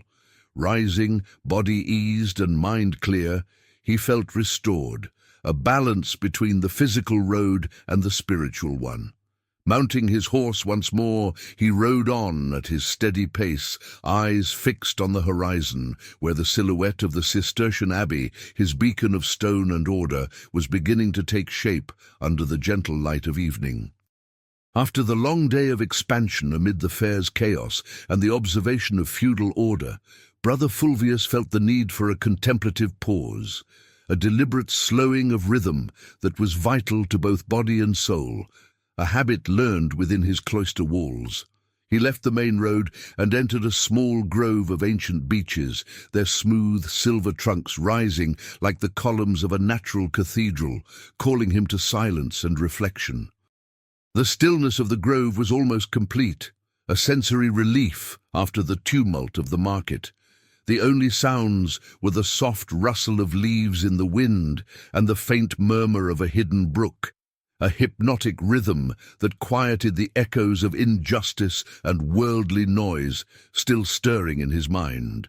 Fulvius dismounted and let his horse graze in a nearby clearing, feeling the gentle softness of grass beneath his leather soles, a touch of untouched earth that reconnected him to the purity of creation.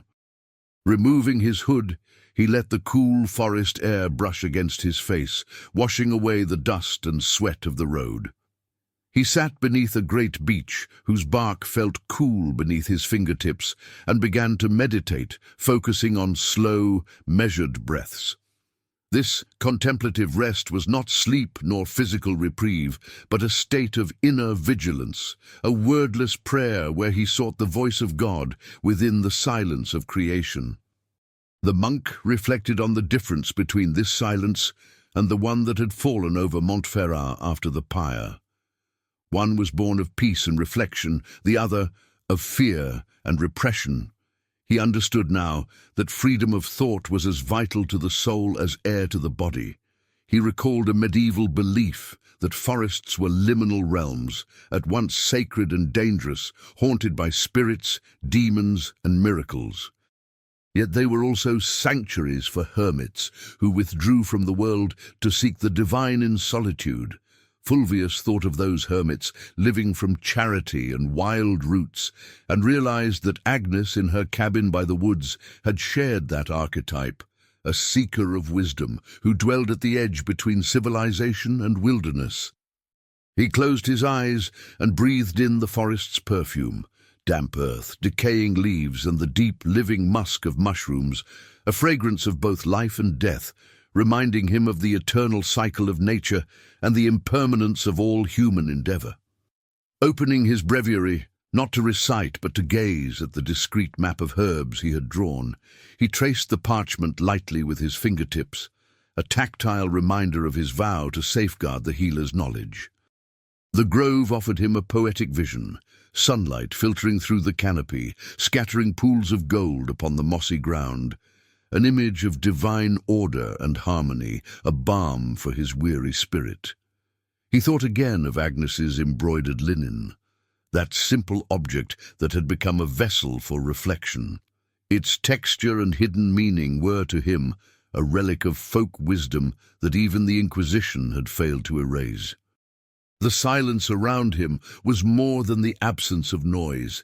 It was a field of listening, where one could hear the quiet voices of history and nature so often drowned out by the clamor of power and fanaticism. The cool air against his cheeks contrasted with the warmth of his body, a physical metaphor for the balance between life and death, faith and doubt. He remembered his monastic brother's devotion to long hours of silence, realizing that such discipline was the only safeguard against madness in a world steeped in violence and temptation.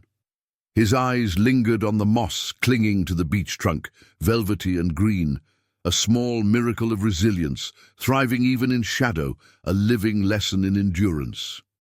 Fulvius's serenity came from acceptance.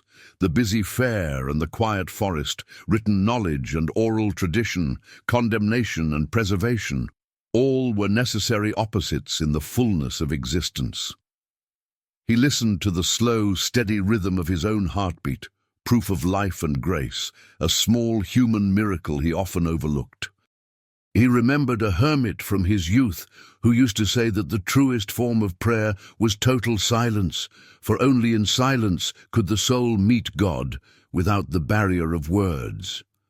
Fulvius realized that this contemplative pause was itself an act of resistance against the relentless haste of medieval life, where time belonged to labor and survival. He thought of the faint scent of Agnes's seeds, subtle yet enduring, the fragrance that had survived the flames, symbolizing the impossibility of erasing truth. The touch of soil beneath his fingers was an act of humility, a confession of mortality, a reminder that the same earth that nurtured life would one day reclaim it. Closing his breviary, he felt its weight, not merely of parchment and leather, but of centuries of preserved wisdom, now enriched with the hidden story of a healer. He opened his eyes. His horse grazed peacefully nearby, a quiet, living image of balance and contentment. The monk smiled softly, accepting the stillness of the moment. The sunlight shifted, the forest glowed in muted gold. His time of rest had ended, but the calm he had found remained within him, an invisible anchor for the journey ahead. The poetic image that closed his meditation was that of the filtered light itself, falling as small golden circles upon the ground, a symbol that beauty and hope, however fragile, always find a way to pierce the darkness. Brother Fulvius rose from his rest beneath the beech tree, feeling restored, the forest's silence still upon him like a blessing, a quiet state of grace he would carry into the noisy world awaiting him beyond the grove, a shield against distraction and turmoil. He thought of the Carthusian custom of retreating into solitary cells, each monk turning his room into a universe of prayer and study, and realized that this forest had served as his temporary cell, a space where the mind could realign itself. The scent of pine and damp earth was the incense of this natural sanctuary, and he ran his hand once more over the cool, smooth bark before leaving. Returning to his horse, grazing calmly nearby, he felt the warmth of its body against his palm, a pulse of life that reconnected him to the physical world. The animal's placid nature mirrored the serenity he had achieved. He recalled how medieval peasants often treated their beasts of burden with reverence and superstition, believing them to embody natural forces deserving of respect, a wisdom not unlike Agnes's own reverence for life. Mounting once more, he guided his horse across the soft ground. The muffled rhythm of hooves on earth seemed almost reverent, marking the end of his contemplation. He reflected on how the forest's soft, organic sounds contrasted with the harsh noise of the market. The first aligned with the slow rhythm of the soul, the latter with the restlessness of human ambition. When he emerged from the woods, the afternoon sun greeted him with a warm, golden light. The open landscape unfolded before him, cultivated fields, winding valleys, a vision of order and beauty he saw as a manifestation of divine harmony, a salve for the spirit that had witnessed human disorder. He thought again of Mathilde's jealousy and Father Bertrand's misguided zeal. The stillness of the forest had purified those memories, transforming them from sources of anger into subjects of compassion. True charity, he now understood, lay in the ability to comprehend human frailty without judgment, a rare and demanding virtue. Fulvius recalled the feel of Agnes's embroidered linen and the healing seeds hidden in his breviary. Concealment had become an act of honor, a silent vow to protect her knowledge, a legacy preserved beneath the watch of a man of God.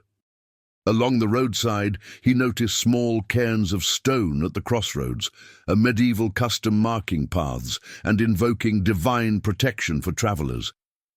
That simple, tactile faith moved him, direct, honest, and practical, unlike the intricate theology he had studied, yet equally sincere.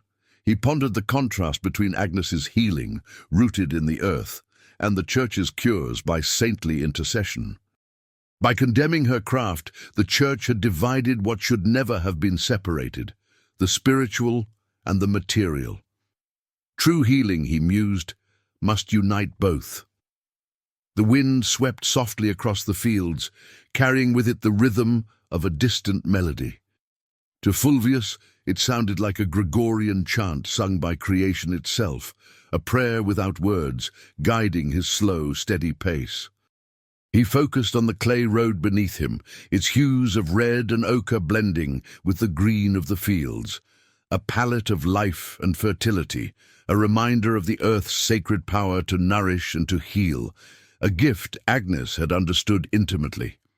He felt the coarse wool of his habit against his skin, the warm scent of leather from his saddle, simple, grounding sensations that tethered him to his vocation, in contrast with the overwhelming smells and clamour of the secular world he had left behind. He remembered an old master of herbology who had once taught him that every plant held a purpose and a story, a small human history written in its form, and that wisdom was simply the ability to listen. Agnes, he realized, had lived that lesson. Above him, birds wheeled in widening circles, a vision of freedom and grace that reminded him of his own earthly confinement, yet also of the humility that bound him to his calling. He recalled a detail of medieval architecture, the colored stained glass that filled cathedrals, serving as the Bible of the poor, teaching through light and image what words could not convey.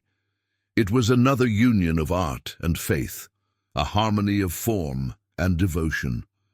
As the afternoon deepened, silence returned, filled only by essential sounds, the wind, the horse, and his own heartbeat, a symphony of peace for the contemplative soul. The image he carried with him was of the beech trunks rising like cathedral columns, a reminder that nature itself was God's first and greatest temple, where order and beauty were beyond question. The air cooled, the first sign of evening. He urged his horse onward, seeking a safe place to rest, a traveller's prudence honed by many roads. He reflected on the serenity the grove had given him. Calm, he realized, was not the absence of trials, but the strength to face them with clarity and faith. Passing a small stone chapel abandoned by time, he noticed the humble offerings at its doorway, wilted flowers, worn coins, tokens of enduring faith and fragile hope in a world of uncertainty. His fingers traced the smooth reins in his hand, the touch of tanned leather reminding him of control and purpose, a small reassurance amid the vastness of the medieval landscape. He thought of the contrast between the road, with its fleeting encounters, and the cloister, with its permanence. Both, he saw now, were essential: movement to understand, stillness to preserve. The smell of freshly cut hay drifted on the cool breeze, a fragrance of security and abundance, born from labor and interdependence, binding monk and peasant alike in the same invisible cycle. He recalled the soft, velvety moss on the beech trunk, an image of resilience that clung to his thoughts as a symbol of hope for the survival of Agnes's wisdom. A wave of calm washed over him, a peace born from acceptance of his quiet mission. He was now more than a monk. He was a guardian of memory, a keeper of light hidden beneath centuries of fear. As the sun sank into a horizon of muted colors, Fulvius felt the completeness of his contemplation. Ready to continue, he rode on at his steady pace, carrying with him the healer's wisdom and the forest's calm, toward the abbey, waiting beyond the fading light. As Brother Fulvius approached the Loire Valley, the landscape opened wide before him, and with it came the need to shift perspective. His quiet journey was about to intersect with a new human thread. A young traveller named Éloi, an apprentice physician returning from Montpellier. Éloi was a vivid contrast to the monk, not yet 20, dressed with the pride of a university student and riding a thin but spirited pony burdened with a leather trunk that seemed to carry both knowledge and youthful arrogance. Their paths crossed at a roadside tavern, a noisy, smoky place filled with the sharp scent of sour wine and roasted meat, an atmosphere Fulvius endured only for the sake of shelter. The eager young scholar wasted no time in approaching the monk, eager to display the new, rational perspective that his medical training had granted him, a habit that Fulvius observed with quiet patience. Éloi spoke passionately about the theory of the four humours: blood, phlegm, yellow bile and black bile, insisting that all illness arose from their imbalance and that bloodletting and purging were the only rational cures. His words came fast, full of Latin terminology, a kind of intellectual noise that clashed with the monk's measured, contemplative silence. Fulvius, calm and observant, noted the fine texture of the young man's clothes and the pristine whiteness of the parchment he carried in a leather tube. He sensed that Éloi's fragility lay precisely in his dependence on written theory, leaving him blind to the practical, living wisdom of experience. In the small but telling act of arrogance, Éloi dismissed village healers as ignorant women and superstitious charlatans, parroting the disdain of his professors in Montpellier. The sound of his contempt echoed painfully in Fulvius's memory. It was the same ignorance that had condemned Agnes. The monk inhaled the pungent air of garlic, mould and cheap tobacco mingled with sour wine, and thought of the pure scent of Agnes's herbs, a fragrance of healing rather than indulgence, life instead of decay. With deliberate serenity, Fulvius asked Eloi how he would treat the burning fever that had once swept through Montferrat. The young man confidently recited the academic prescription: vigorous bleeding and strong purgatives, methods the monk knew had taken more lives than they had ever saved. He thought of the soft petals of mallow and the bitterness of the roots Agnes had used for her teas, simple, accessible remedies dismissed by scholars who preferred complexity and mystery to humble efficacy. Eloi boasted of one of medicine's newest advances: uroscopy, the examination of urine to diagnose illness by color and clarity. Fulvius recognized it as another form of guesswork elevated to doctrine, a ritual of science that often bordered on superstition itself. As he sat on the rough wooden bench, the monk realized that the young man's arrogance was its own kind of sickness, blindness born from too much trust in authority and too little in the quiet truth of observation. With gentle irony, Fulvius asked if Montpellier's grand curriculum included local herbs like valerian or linden. Eloi, slightly embarrassed, admitted that his studies focused mostly on exotic and expensive substances. The contrast was clear. Agnes's modest, effective remedies for the poor stood against the elaborate but often useless prescriptions reserved for the wealthy. One path healed, the other merely displayed knowledge. When Eloi spoke of the plague, Fulvius saw fear flicker in his eyes, the fear of a disease that no theory could explain or control. That terror, he thought, was what made scholars so eager to dismiss folk wisdom. It reminded them of their own helplessness. Calmly, Fulvius told the young man a story, without names, of a village healer who had saved many lives with teas and poultices. Her knowledge passed from one generation of women to the next. He watched Eloi's reaction. The apprentice only shook his head, insisting it must have been luck or divine intervention, never the power of the herbs themselves, a sign of how tightly the learned mind clung to its own ignorance.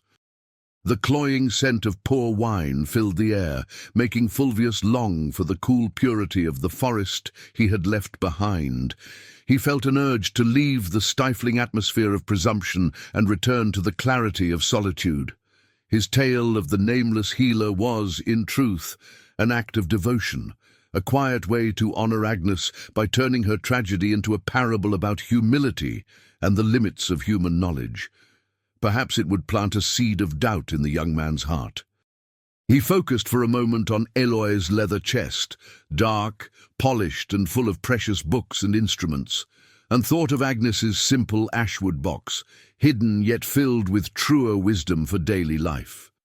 He noticed Eloi's habit of speaking with his hands, gestures of confidence and eagerness that revealed both his youth and his hunger to prove himself. The monk felt the heavy, artificial warmth of the tavern's fire, so unlike the natural warmth of the sun or the gentle heat of medicinal herbs meant to restore balance rather than excess. He recalled the rough bark of the beech tree and the serenity of the forest, and realized that contemplation, not debate, was the only cure for the fever of intellectual pride. He thought of how knowledge traveled through time. Eloi had received his from books and masters, a formal, costly path, while Agnes had received hers from her grandmother, a lineage of touch, smell, and memory, free and enduring. As Fulvius rose to leave, he said softly, "The earth holds lessons no book can teach." It was both farewell and benediction, a defense of the wisdom he had sworn to protect. The sound of his footsteps and the horse's hooves upon the road formed a slow, deliberate rhythm, carrying him away from noise and vanity, back toward the order and peace he sought. Looking up at the sky, now tinged with the soft colors of dusk, Brother Fulvius felt a wave of calm. The healer's wisdom, he knew, was a treasure worth guarding, and his mission more vital than ever. Leaving the tavern and the young Eloi behind in his noisy enthusiasm, Brother Fulvius felt that the brief encounter had served as an intellectual counterpoint, one that strengthened his conviction about the value of practical knowledge. The arrogance of academic medicine, with its obsession over humours and bloodletting, seemed to him like a castle built on shifting sand, blind to the living empirical evidence embodied by Agnes and her simple, effective cures.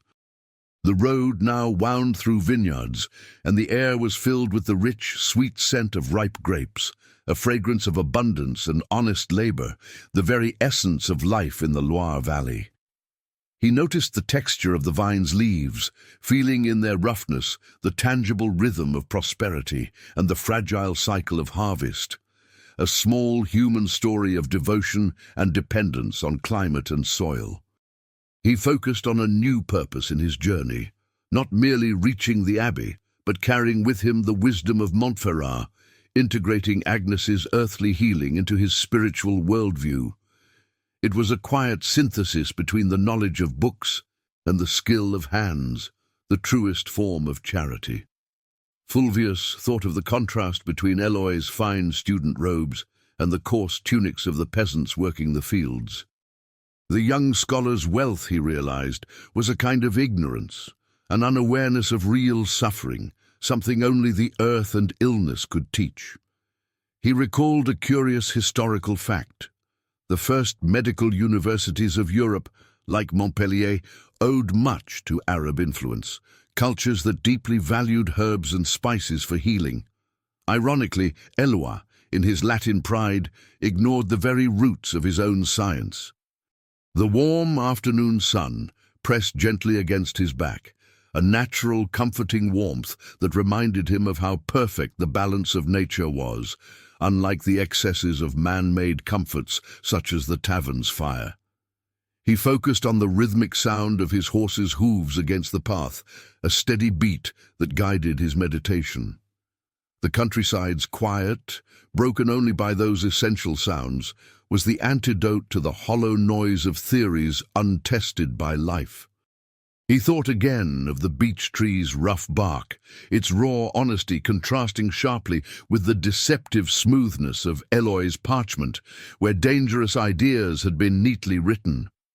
The poetic image he carried from that moment was the setting sun over the vineyards, turning every leaf into gold, a spectacle that reminded him of creation's generosity, an abundance that included both wine for sustenance and herbs for healing.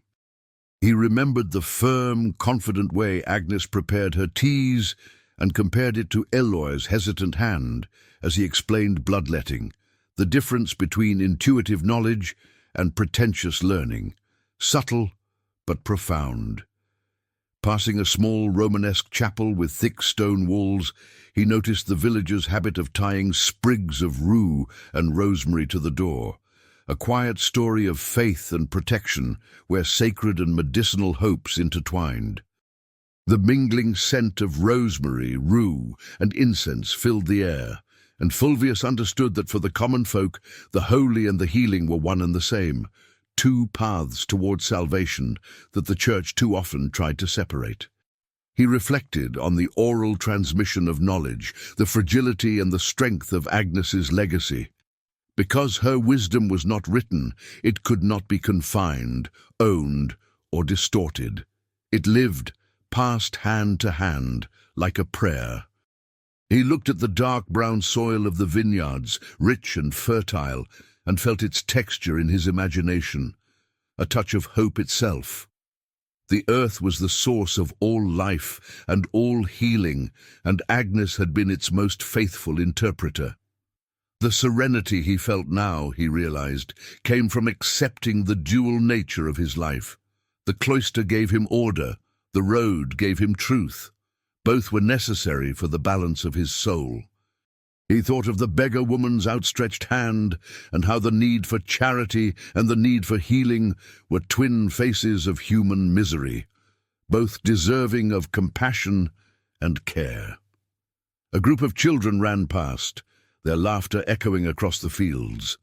Their wild, joyful noise was a reminder of life's vitality, an energy that sickness sought to steal, and that Agnes's cures had always tried to restore. He recalled another medieval custom, the high rate of infant mortality, and the crucial role of midwives and healers in keeping children alive. A role that made them indispensable, yet dangerously exposed to accusations of witchcraft. In his memory, he felt again the soft, velvety linen Agnes had embroidered. That humble fabric, he thought, was worth more than all of Aloy's parchments. It carried the key to a community's survival and health. He envisioned the falx, the peasant's sickle, an instrument of harvest and life, and compared it to the surgeon's scalpel. One reaped from the earth to sustain life, the other often cut only to harm. He noticed travelers blessing themselves as they passed roadside crosses, a small human story of fear and faith, of the constant dangers of medieval life, and of how Agnes's healing touch had been a quiet shield against them. The scent of olive oil and beeswax drifted from a nearby window lamp, a fragrance of warmth and domestic peace, an invitation to the kind of safety the monk sought before nightfall, to settle once more into serene reflection. The lavender and rose hues of the twilight sky spread before him, filling him with a calm sense of awe. Nature, he thought, was the greatest theologian, teaching order and harmony without ever needing words. A wave of stillness passed through him. His road was nearing its end, but his mission, to preserve Agnes's knowledge, had only begun. It was a legacy he would carry into the quiet discipline of the cloister. Fulvius rode on, slow and steady, toward the horizon where, by morning, the Cistercian abbey would rise from the mist. And within him he carried a new understanding, that true wisdom was the union of faith, reason, and the humble knowledge that once lived in the hands of a condemned healer. Brother Fulvius's path led him into a region of deeper valleys and rushing streams, and there he chose to pause beside a great waterfall, where the senses were overwhelmed by richness, every detail amplified to near reverence. The roar of the water striking the rocks below was continuous and thunderous, a living symphony of nature that drowned out all other sound and demanded his full attention, a voice of constancy and strength itself. He felt the cool mist touch his skin, a fine, steady veil of moisture wrapping around him like a cloak, while the morning sun struggled to pierce it.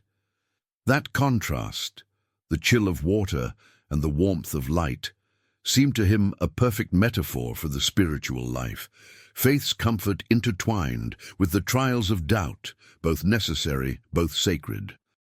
The smell of the place was pure and vivid, mineral-rich water mixed with damp moss and the resinous scent of pine clinging to the cliffside, a fragrance of life and renewal that cleansed both air and thought. He watched the water's color shift, deep blue-green at the pool's base, foaming white as it fell, a hypnotic dance of motion and power that drew his mind into contemplation of creation's vastness. From his satchel he drew a small piece of hard bread and a wedge of cheese, feeling their rough, dry texture beneath his fingers. He ate slowly, turning the simple act into prayer, a monastic gratitude for sustenance and simplicity. The memory of Agnes returned to him. Her craft, too, was bound to water, the teas, infusions, and tinctures that transformed nature into healing. Water, he thought, was the purest symbol of her art, cleansing, renewing, and essential. To Fulvius, the waterfall's roar was like the trumpet of heaven, a reminder of God's omnipotence and man's smallness, a humbling scale that placed Montferrat's injustice within divine perspective. He thought of the gentle linen Agnes had embroidered, the soft opposite of the cataract's fury. Healing was a delicate force, nature a fierce one. Both were instruments of creation, each sacred in its own way. He noticed the mills and water hammers nearby, where people had learned to harness the waterfall's violence for work. A small human story of ingenuity and harmony with the land. The monk recalled a medieval curiosity, the ordeal by cold water, once used to test accused witches. If they floated, they were guilty. If they sank, innocent. He shuddered at the superstition that had turned purity into punishment, an echo of Agnes's fate. The pungent scent of pine resin filled the air, an ancient preservative and medicine that Agnes surely knew. Its aroma spoke of endurance and healing intertwined. Before him, the waterfall became an image of purification. Its endless motion washed away dust, noise, and guilt, a perpetual baptism that freed his spirit from the weight of past sorrow. He touched the slick grey stones, cold and coarse, their surfaces polished smooth by centuries of erosion, a quiet lesson in the slow, unrelenting passage of time. The shrill voice of young Aloy came back to him in memory. How small and brittle it now seemed beside the elemental voice of the falls. Nature's wisdom was silent and immense, man's, often loud and fragile. He realized that the sharpening of his senses, sight, sound, scent, touch, was a form of prayer. By giving full attention to the present moment, his mind emptied itself of worry and entered pure contemplation. He noticed the moss and lichens clinging to the wet rock, tiny miracles of persistence, thriving where nothing else could. They were a symbol of life's quiet defiance, a miniature parable of resilience. He dipped his hands into the icy water. The shock of it revived him, a wild, untamed touch of creation itself, far from the cloister's order or the city's dust. He remembered how monastic herbalists, though trained to keep gardens of healing plants, often relied on women like Agnes to know when to harvest and how much to use, a silent collaboration erased from official history. The water's roar broke into countless voices, murmurs and growls interwoven, a chorus that seemed to him the language of God, spoken not in words, but in rhythm and force. He thought of a hermit he once knew who bathed in cold streams for purification. The mist from the falls now felt like a baptism of penance upon his journey. The amber leaves underfoot crackled dryly, a counterpoint to the waterfall's wet thunder, two contrasting notes in nature's grand composition. He understood then, the same force that could crush stone and fell trees was the force that gave life and sustained it. Properly guided, power and healing were one and the same.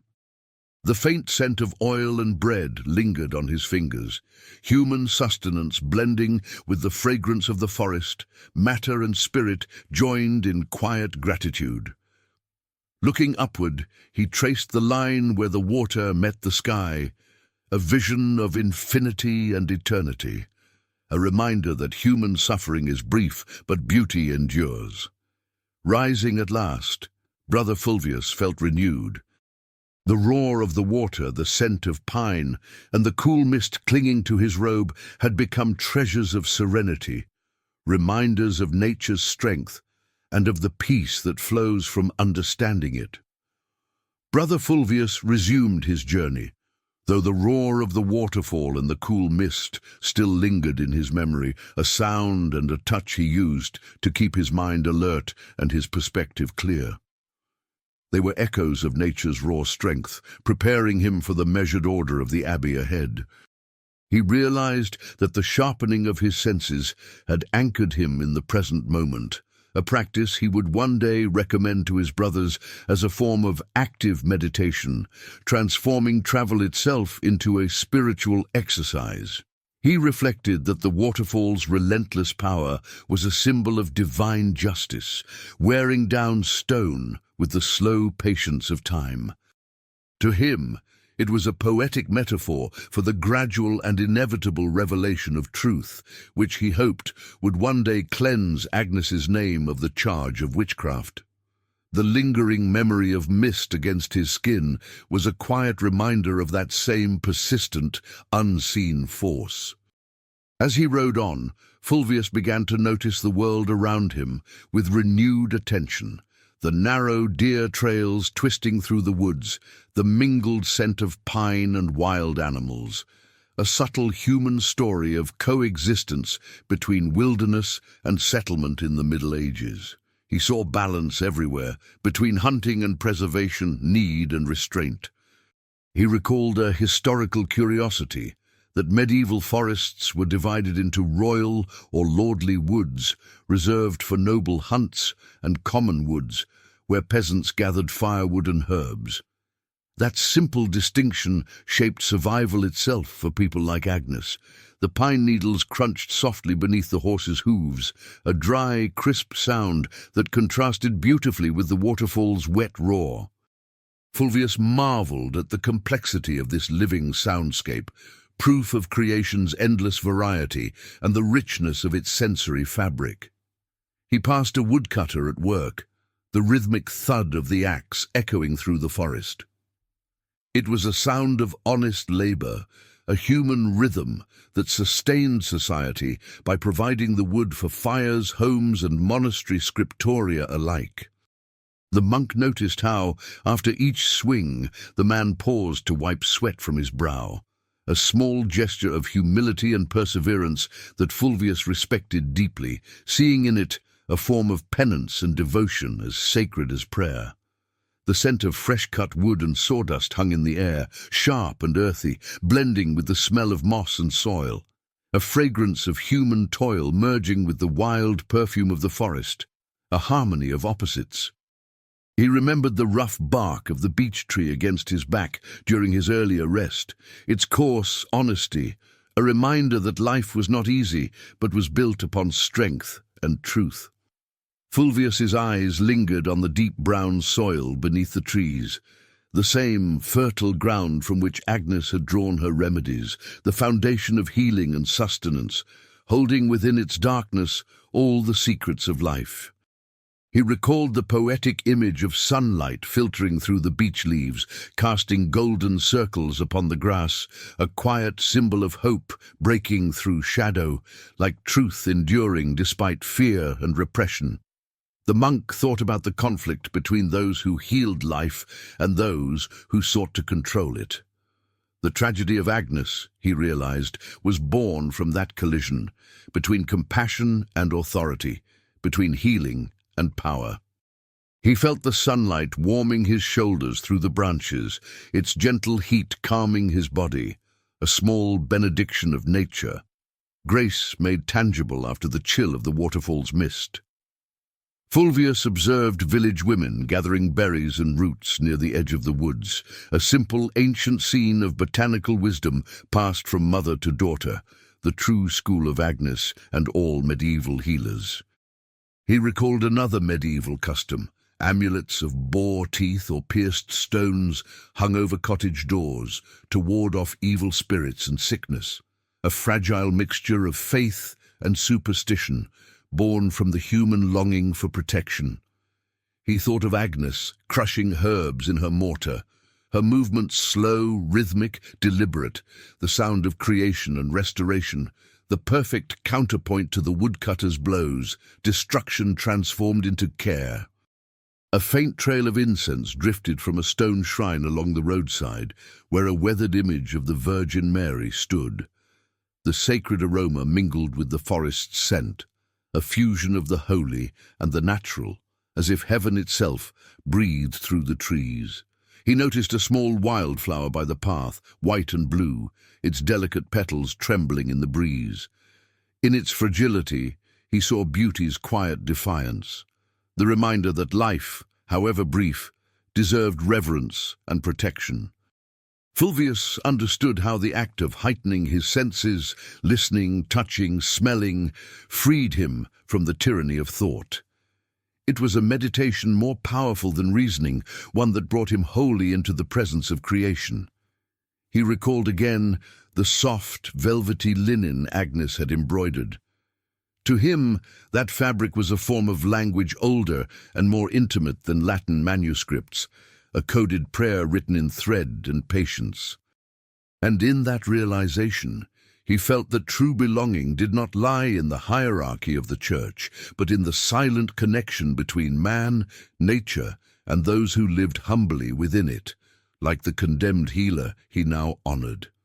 The gentle crunch of dry leaves beneath his horse's hooves reminded him of autumn's approach, of the world's constant change, a rhythm as ancient as the cycle of birth and decay. Fulvius pondered the small human story of resilience. The forest, endlessly cut and reborn, was a mirror of humanity's own persistence after tragedy and persecution. At last, he lifted his gaze to the sky, deep blue and cloudless, and felt a wave of quiet peace. He had fulfilled his vow to honor Agnes, and her wisdom was now safe within the silent guardianship of a monk. Fulvius rode onward, slow and steady, carrying with him the forest's sensory richness and the light weight of her wisdom, ready for the next gentle turn in his path toward the dawn-lit silhouette of the Cistercian abbey. Brother Fulvius's journey entered a phase of slow variation, where changes no longer came in sudden bursts, like the noise of a market or the roar of a waterfall, but rather unfolded gradually, almost imperceptibly, like shifts of light or the emotional temperature of a landscape. He began to notice that the once white clouds were thickening, turning grey and heavy, signaling a change in the weather. A quiet omen that seemed to alter both the air and the contemplative mood of his soul. He felt the cooling density of the air and caught the scent of impending rain, an electric aroma of dry soil awakening, mixed with the steady fragrance of pine and moss. This subtle shift in temperature and smell reminded him that even what seems still in nature is always, silently, in motion. The monk focused on the changing light, from the bright gold of morning to a soft, silvery grey. The transformation darkened the mood of the landscape, imbuing it with melancholy, a gentle invitation to meditate on impermanence. He thought of Agnes's hands touching her plants, movements guided by patience and by the slow rhythm of seasons, so unlike the rigid formulas of Eloy's medicine. Her knowledge flowed with the variations of nature. His stood frozen in the stillness of ink. Fulvius recalled the small human story of Matilda's envy and realized that emotions too shift slowly, ripening into cruelty if left unguarded. Constant watchfulness, he knew, was the only safeguard against such gradual decay of the heart. He watched peasants hurrying to harvest hay before the rain came. The rhythmic sound of their scythes and rakes was urgent yet harmonious, a contrast to the slow, meditative pace of his own ride. The monk noted how the workers kept glancing toward the sky, their gestures revealing dependence and reverence, a medieval truth about the fragility of rural life and its constant dialogue with risk. He thought of the linen Agnes had embroidered, how its threads would fade and blend over time, a slow transformation of color that mirrored memory itself. Never gone, only softened by time. He felt the dust of the road settle as the air grew damp, its texture gentler beneath his fingertips, a tactile sign of the coming rain, a small but graceful change in the character of the journey. Softly, he repeated to himself images of serenity, the filtered light through beaches, the murmur of a stream, the cool touch of water, anchoring his soul through repetition as the world around him shifted by degrees. He remembered a medieval belief that weather reflected the divine mood, that storms and droughts were God's punishments, calling entire towns to march in penitence, praying for mercy. The scene before him felt like an oil painting, the colors of the land deepening as the light dimmed, the whole world turning into a canvas of quiet richness and introspection. Fulvius thought of the slow evolution of medical knowledge, new herbs discovered, new remedies tested and passed down over decades, a patient accumulation that Agnes's condemnation had sought to end abruptly. He sensed that this gradual change in weather was a reminder of patience itself, the monastic virtue that governed both prayer and the long waiting for justice or healing, a stark contrast to the world's restless haste. He noticed the trees' leaves beginning to shift toward autumn, pale yellows and muted reds mingling with green, a slow and dignified surrender that spoke of life's eternal cycle of birth and decline. The pungent, earthy smell of moss thickened with the damp air, a grounding fragrance that comforted him with its familiarity.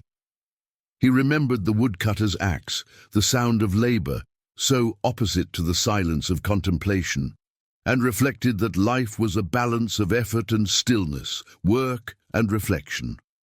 Fulvius watched his horse's calm, steady gait, adapting naturally to the changing terrain. That quiet wisdom of the animal, a patience without thought, was something the monk aspired to imitate. He felt the cool wind brush against his face, a tender and steady touch, reminding him that air, unseen yet vital, carries both disease and renewal. In his mind, he traced again the herb map in his breviary, a quiet act of remembrance, ensuring that Agnes's knowledge would not fade, reinforcing the belief that even fragile wisdom deserves permanence. Above him, flocks of crows crossed the grey sky. In the medieval imagination, they were omens of misfortune, but to Fulvius they were merely expressions of nature's order, a dark geometry against the pale horizon.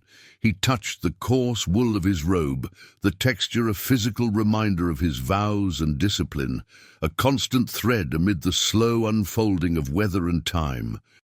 The monk understood that slow variation was the true essence of faith, the gradual softening of the heart, the steady approach toward God, not through sudden miracles, but through repetition and perseverance. He recalled the delicate texture of Agnes's linen, its fragility reinforcing his awareness that the most precious things are often the simplest and therefore the easiest to destroy. At last, Fulvius lifted his eyes toward the horizon. The Cistercian abbey, though still invisible, shone in his mind like a beacon of order and peace. He continued onward, his pace slow and steady, embracing the world's gentle variations and carrying within him the quiet resolve of inner harmony. Wrapped in the slow shift of weather that foretold the coming rain, Brother Fulvius felt a quiet urgency to find shelter. Yet his discipline would not allow haste. He kept his steady pace, holding serenity amid the threat of the storm. He thought of the peasants who endured the whims of nature, for whom a single hailstorm could destroy the harvest and plunge a family into hunger. Their prayers for protection were not luxuries, but necessities, whispered daily beneath an unpredictable sky. He focused on the color of the light, now turning grayer and more introspective, a tone that seemed to absorb the colors of the land, softening the vibrant into a muted monochrome. To Fulvius, this fading light was a poetic reflection of the soul's instinct to withdraw during hardship, to turn inward, seeking calm when the outer world darkens.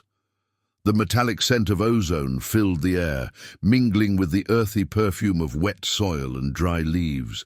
To Fulvius, this fragrance was a divine language, a sensory scripture through which creation spoke to the attentive. He received it as one might study a sacred manuscript, with reverence and patience. He watched the birds flying low and fast, seeking refuge beneath thick canopies. Their swift, instinctive movements contrasted with his deliberate pace, yet he recognized in them a kind of natural wisdom, an unspoken order written into the fabric of life. He thought of Agnes again, of her hands mixing salves and compresses with patient observation. Healing, he realized, was a process of slow variation, never sudden. Folk wisdom had long understood this truth more deeply than the academies of Montpellier ever could. A medieval memory surfaced, the paradox of fire. The same flames that were lit to purify the air and drive out pestilence were also used to burn heretics and healers, a dual purpose that revealed the contradictions of the age. He softly repeated the image of Agnes's embroidered linen, its delicate threads holding more endurance than iron, a symbol of silent resilience, proof that the gentlest things often carry the greatest truths. The first drops of rain touched his face, cool and light, a quiet prelude to the storm. Though he longed for the warmth of shelter, he accepted the discomfort as a kind of natural penance. He watched as the road darkened from dusty ochre to deep, glistening brown. Even the earth seemed transformed by the rain's touch, more vivid, more alive, as if creation itself breathed anew through the storm. Fulvius reflected on the small human history of patience, waiting for rain, for harvest, for healing, for justice. It was this ability to wait, this surrender to divine timing, that had sustained humanity in an age when control was little more than illusion. He listened to the wind as it began to whistle through the treetops, a growing, spiraling sound that he took as a meditation on the Holy Spirit's power and the unpredictable breath of the divine. He remembered the rough bark of the beech tree and the stillness of the forest where he had once rested. That memory, he realized, was now an inner refuge, a sanctuary of calm within him as the weather grew restless outside. The monk thought of the villagers who prayed to Saint Medard, patron against storms and excessive rain, a small human story of faith and dependence, of seeking mercy in a world ruled by natural forces beyond control. He repeated in his mind the poetic image of the falx, the farmer's sickle, and compared it to Agnes's hand. One reaped the grain, the other gathered healing from the earth. Both were sacred acts of cultivation, one of body, the other of soul. The sweet, persistent scent of hay returned to him, now blending with the smell of rain and soil, a layered perfume that seemed to hold the very essence of the medieval countryside. He recalled another curiosity of herbal lore: sun-herbs, gathered at midday for their strength, and moon-herbs, plucked by night for their calm. Agnes, he was sure, had known such distinctions by heart. The air grew heavy with moisture, pressing softly against his skin. The weight of it reminded him of the density of life itself, its struggles, its endurance, an atmosphere to be borne with patience, not resisted. He noticed the leaves shining under the growing dampness, their colors deepened and alive, as though the forest itself had reached its moment of perfect expression, the apex of the slow transformation he had been witnessing all day. Fulvius glanced at his horse, calm and sure-footed despite the wind and rain. The animal's quiet steadiness was a living lesson in composure, and the monk silently thanked God for the companionship of such simple wisdom. He felt the saddle leather cool and damp beneath his hands, its smooth resilience a symbol of endurance and protection, a faithful defense against the world's tempests. His thoughts turned briefly skyward. The image of a falcon soaring high above storms came to mind. From such height, the chaos of the earth would appear harmonious, a divine perspective of clarity he longed to achieve through contemplation. He remembered the pilgrims he had seen along the roads, souls of humble faith who walked through hardship sustained only by hope. Their perseverance was the true armor against uncertainty, stronger than any relic or doctrine. He whispered to himself the truth he had come to understand. Serenity does not come from denying life's variations, but from accepting them, turning fear into reflection and restlessness into prayer. A quiet peace washed over him. The changing weather had tested his discipline, and he had met the test without faltering. When the rain finally arrived, it would not interrupt his journey. It would become part of it. Ahead, the road disappeared into the mist. Brother Fulvius rode on, slow and steady, carrying with him the rhythm of the rain and the patience of the earth, trusting that order and serenity dwell, always, in the heart that endures. Brother Fulvius sensed the atmosphere of his journey shifting. The landscape grew gentler, the signs of human presence more ordered, a quiet indication that the abbey was near. This final stage carried the stillness of reflection, a natural turning inward where the mind began, almost by instinct, to weave together the loose threads of memory, revisiting the moments that had marked Montferrat and the long road that followed. His pace slowed to a deliberate rhythm, a final invitation to introspection. He noticed the air had turned cool and clean after the passing rain, a soft relief he took as providence.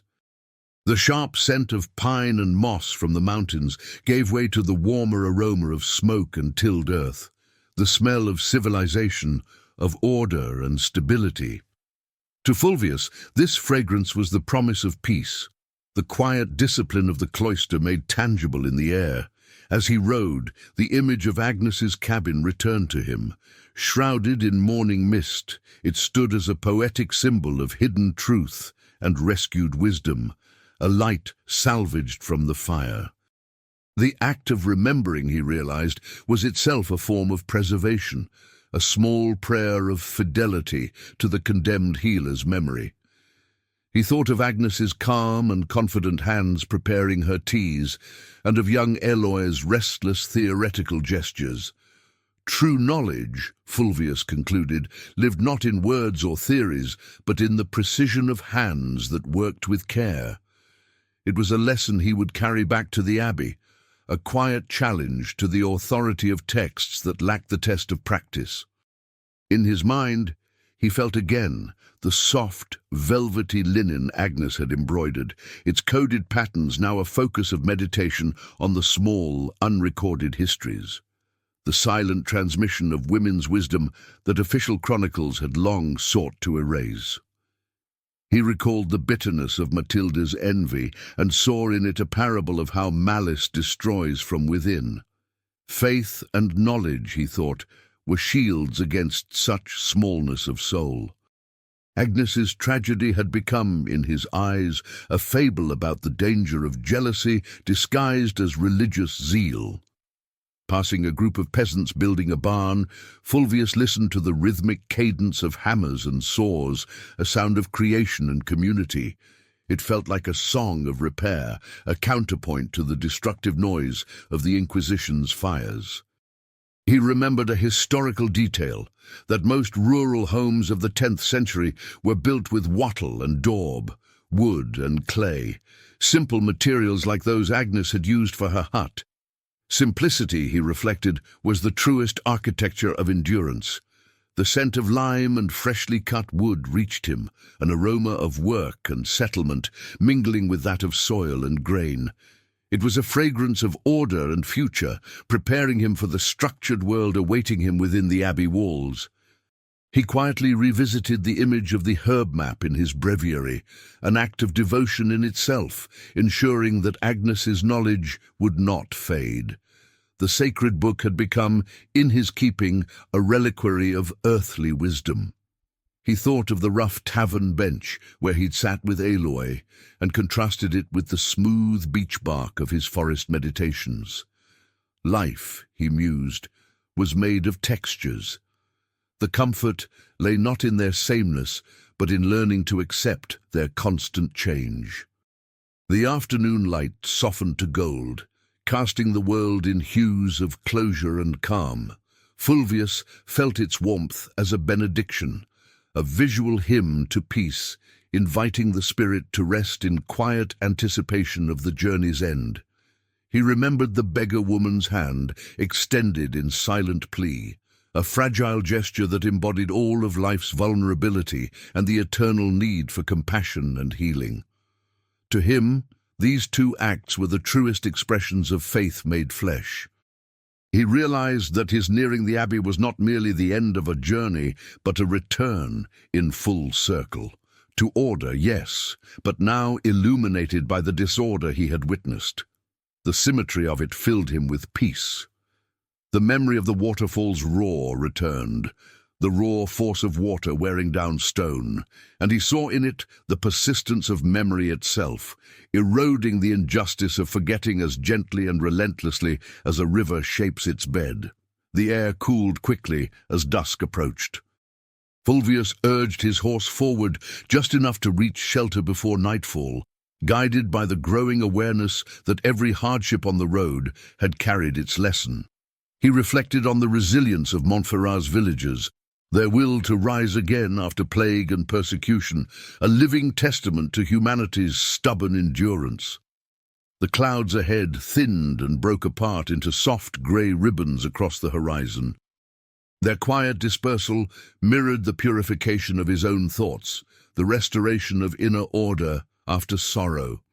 He recalled the sleeping herbs of lore, valerian and others that Agnes had surely used to bring rest to the suffering, and realized that all healing at its heart was the pursuit of peace. His purpose was now clear. He would become the silent witness, carrying Agnes's story back into the halls of knowledge, ensuring her wisdom endured not as superstition, but as truth preserved by ink and devotion. Fulvius remembered an old copyist who once told him that the quill and the page were the true weapons against oblivion. He smiled faintly, knowing his own breviary had become such an instrument, a secret archive of compassion. Ahead, a group of pilgrims made their way toward the abbey, their hymns rising in rhythmic unison, a gentle symphony of hope and belonging that folded the monk into its sound. Soon, the fragrance of incense reached him on the wind, an aroma of order and devotion growing stronger with each step, the olfactory prelude to the peace he sought. Fulvius smiled softly, his expression serene. The quiet expectation of the journey's end was its own reward, a peace earned through discipline and faith in the midst of disorder. He looked to the horizon where, by morning, the Cistercian abbey would stand bathed in light. With slow, steady rhythm, he rode on, carrying within him the healer's wisdom and the calm readiness of a soul prepared for rest. In the quiet preparation for his return, Brother Fulvius turned inward. His fingers traced the worn leather of his breviary, a book that now symbolized not only faith, but the silent guardianship of Agnes's knowledge. Carrying this marginalized wisdom felt like a form of penance, a sacred service that went beyond the administrative duty that had once brought him to Montferrat. He was no longer a mere emissary of the abbey. He had become the custodian of an unwritten history. He listened to the rhythmic sound of his horse's hooves, a steady cadence of perseverance, and thought of the patient monks who spent decades copying manuscripts. Their devotion had taught him that slowness was the ally of truth, while haste, so often, was the handmaid of injustice. One final historical thought crossed his mind. In the early Middle Ages, much of rural medical knowledge drew from Greco-Roman texts, like those of Dioscorides, preserved in monasteries but reinterpreted by folk healers such as Agnes.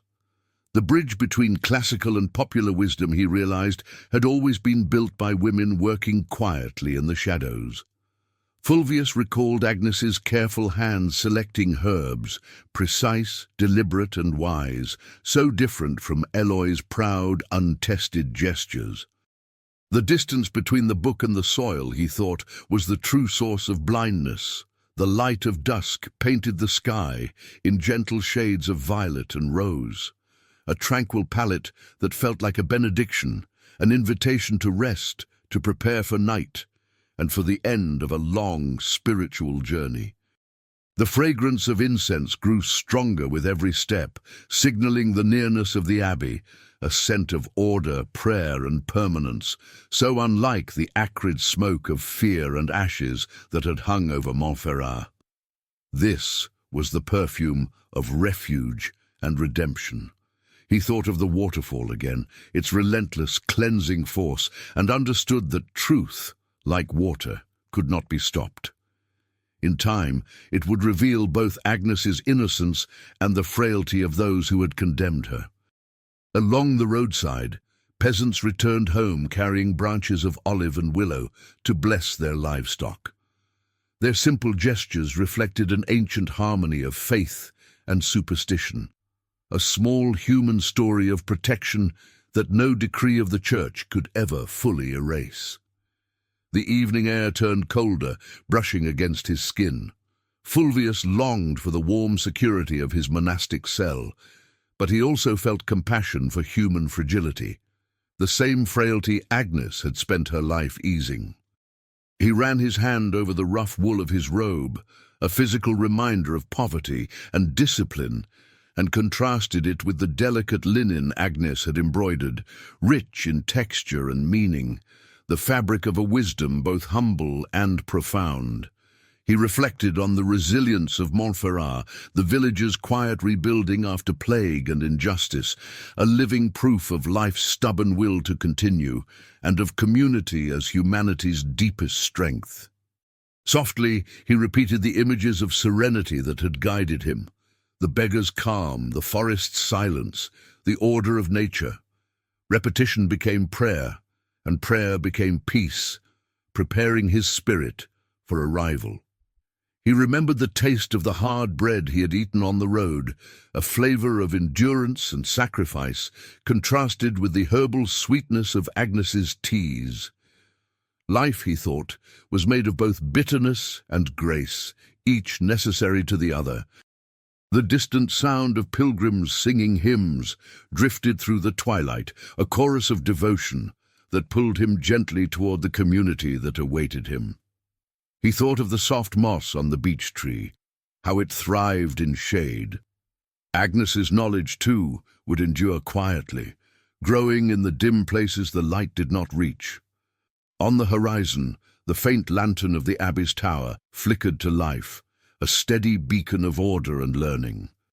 The sight filled him with a calm expectancy, the feeling of a circle closing with purpose. A thought surfaced, one of history and irony, how Cistercian monasteries had not only nurtured prayer, but also advanced agriculture and metallurgy, merging faith with practical wisdom. The life of the mind, he realized, was not apart from the earth, but entwined with it, just as Agnes's was. He remembered an old monk who always closed his books with a kiss, a sign of reverence for knowledge. Fulvius smiled faintly, feeling that his act of preserving the herb map was its own silent kiss, an offering of gratitude to Agnes.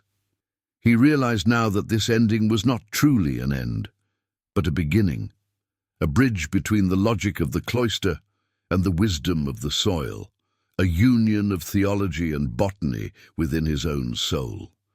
The sweet scent of beeswax reached him, pure and golden, the perfume of the abbey's candles and hives, symbols of devotion and labor. That fragrance, warm and steady, was the homecoming he had longed for. Beneath him, the horse's hooves struck the smooth, cold stones of the abbey road, a tactile sign of permanence, so unlike the fragile clay of Agnes's hut.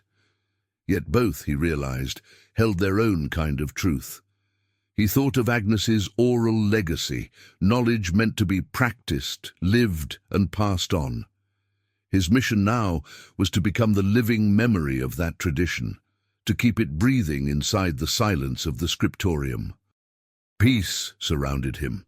It wasn't born of certainty, but of understanding, the acceptance of human complexity, and the belief that mercy was worth more than judgment.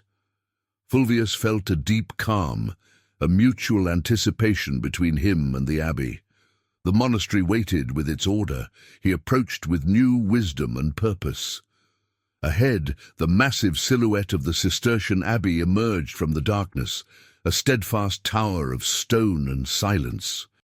Brother Fulvius rode onward at his slow, deliberate pace, ready for the gentle closing of his long, contemplative journey. On his final night of travel, Brother Fulvius rested at a small inn on the edge of the abbey's lands, and a deep sense of peace settled over him like balm. The clean scent of hay and freshly cut wood drifted from the stable, mingling with faint notes of olive oil and beeswax, a fragrance of order and devotion that prepared him for the quiet rhythm of the cloister, a sensory relief after the dust and chaos of the road. He listened to the soft whisper of wind around the inn, a rhythmic murmur that felt like nature's last symphony before the disciplined silence of the monastery. He thought of the pilgrim's micro-history, each journey marked by a sacred threshold between the secular and the divine, and realized with quiet gratitude that he was standing at that very crossing. Before dawn, he woke to the chill of early morning air, a sharp, clean cold that stirred him to prayer and to the final leg of his ride. As he donned his rough wool habit, the texture against his skin reminded him of humility, of the vocation that anchored him to faith's reality. The image of Agnes's cabin came to him once more, shrouded in mist, not as tragedy, but as symbol. It no longer carried sorrow. It had become a vessel of rescued wisdom, transfiguring pain into preservation. He repeated the image of Agnes's embroidered linen in his mind, thinking how its fragile threads contrasted with the enduring stone of the Cistercian abbey ahead. The lesson was clear. Beauty and wisdom dwell both in what lasts and in what perishes, and both deserve care.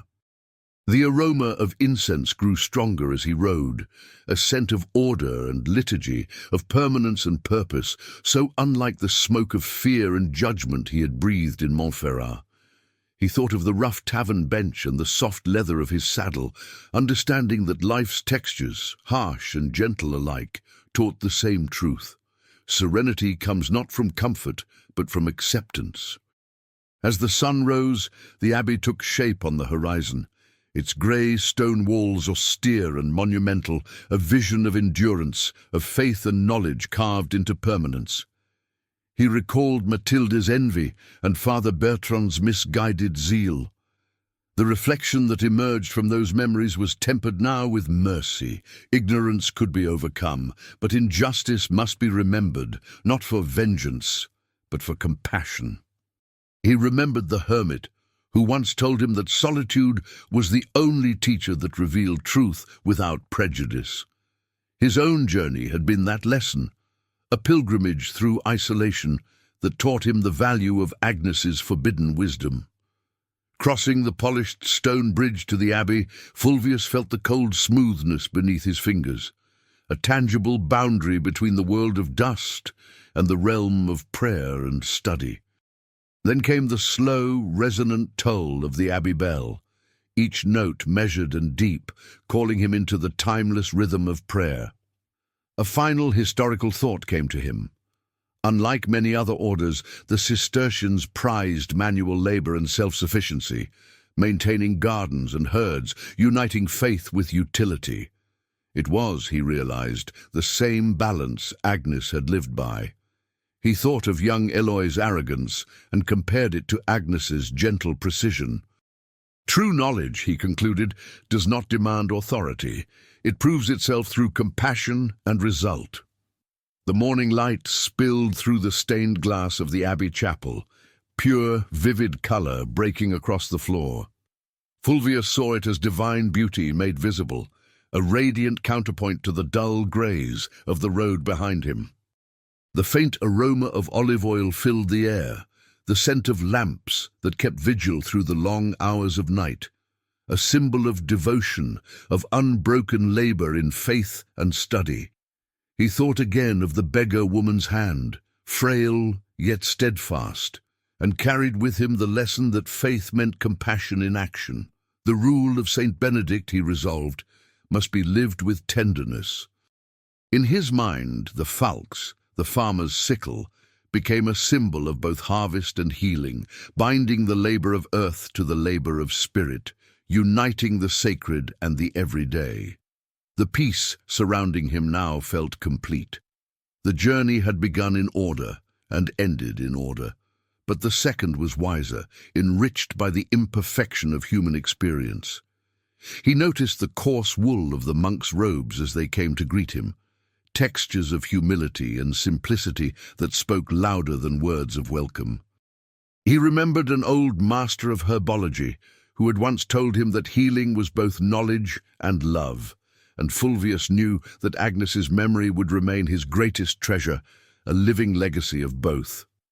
The warmth of the sun touched his face, a tender sign of renewal, the prelude to the peace he sought within the monastery's walls. He looked upon the abbey's architecture, its perfect symmetry, its luminous stone, and felt the serenity of balance restored. Fulvius understood at last that truth was found in the union of opposites, the book and the soil, the scholar and the healer, the cloister and the hut. The monks greeted him in silence and peace. The soft sound of water in the cloister fountain rose like a hymn of welcome. Turning once toward the road he had travelled, Fulvius felt that the memory of injustice had been transformed into purpose, to become the quiet guardian of the wisdom ignorance once tried to destroy. He thought of light, the gentle, inevitable kind that always finds a way through cracks in the dark, and knew that Agnes's knowledge was that light. He would carry it into the abbey, a small, steadfast flame of hope and understanding. Dismounting, he felt the firmness of the stone beneath his feet, a grounding after the long road. Brother Fulvius had come home, ready for the final act of his story, the silent transmission of a healer's legacy. As Brother Fulvius crossed the threshold of the Cistercian abbey, the firmness of the stone beneath his feet offered a soothing contrast to the uncertainty of the road. A deep sense of belonging washed over him, a peace that was not mere rest, but the quiet certainty that he had arrived where order and contemplation would allow him to fulfill his mission as guardian of the healer's memory. The cold stone beneath him felt like a seal of refuge. He focused on the soft murmur of water in the cloister fountain, a steady rhythm that embodied the heartbeat of monastic order. It was the opposite of the waterfall's roar or the chaos of the marketplace. A melody of serenity, he longed to make the soundtrack of his meditation. The poetic image of Agnes's embroidered linen returned to him, and he realized that the fragility of that fabric would now be protected by the abbey's enduring stone. Folk wisdom had found its sanctuary within the walls of learning, a paradox he embraced with gratitude. Light filtered through the Romanesque arches, forming patterns of calm geometry, divine order rendered in stone. The austere beauty of the abbey felt like balm to the emotional disorder Montferrat had left within him. The scents of pure beeswax and incense filled the air, a fragrance of vigilance and prayer, the sweetest comfort after the dust and anguish of travel. He knew this aroma would become the scent of home. He watched the monks move through the cloister in patient silence, their every gesture a discipline, their pace a prayer. He would strive to learn from them, to turn slowness itself into devotion, a quiet resistance to the world's haste. He remembered the old lore of sun and moon herbs, realizing that Agnes's nature-based wisdom was timeless knowledge, one the abbey was now charged to protect and study. A monk greeted him with a silent bow, the brief warmth of touch sealing his welcome. It was a human confirmation of belonging, a counterpoint to the loneliness and suspicion he had endured on the road.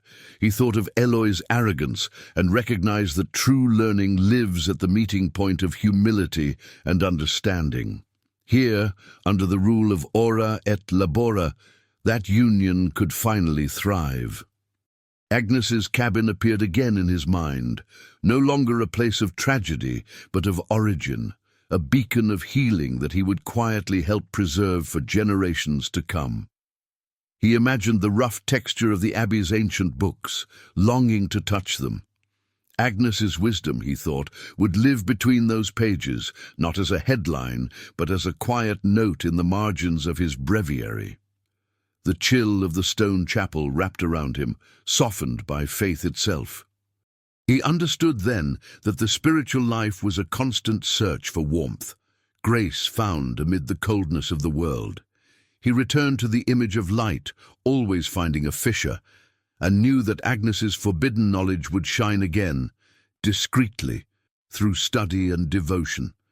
Everywhere he looked, order prevailed, the symmetry of tools, the careful tending of gardens, the polished stone corridors. Outer discipline reflected the inner clarity he now sought. He thought of the beggar woman again, and of life's fragility, and saw how the abbey, through charity and healing, stood as a bastion against the suffering beyond its walls. The scent of olive oil drifted from the refectory, nourishment and illumination mingled, and in it he sensed the union of the body's sustenance and the soul's renewal. Then came the deep, measured toll of the abbey bell, a rhythm that felt like eternity itself. Its sound was the antithesis of the crackling pyres of Montferrat, peace ringing where once there had been fire.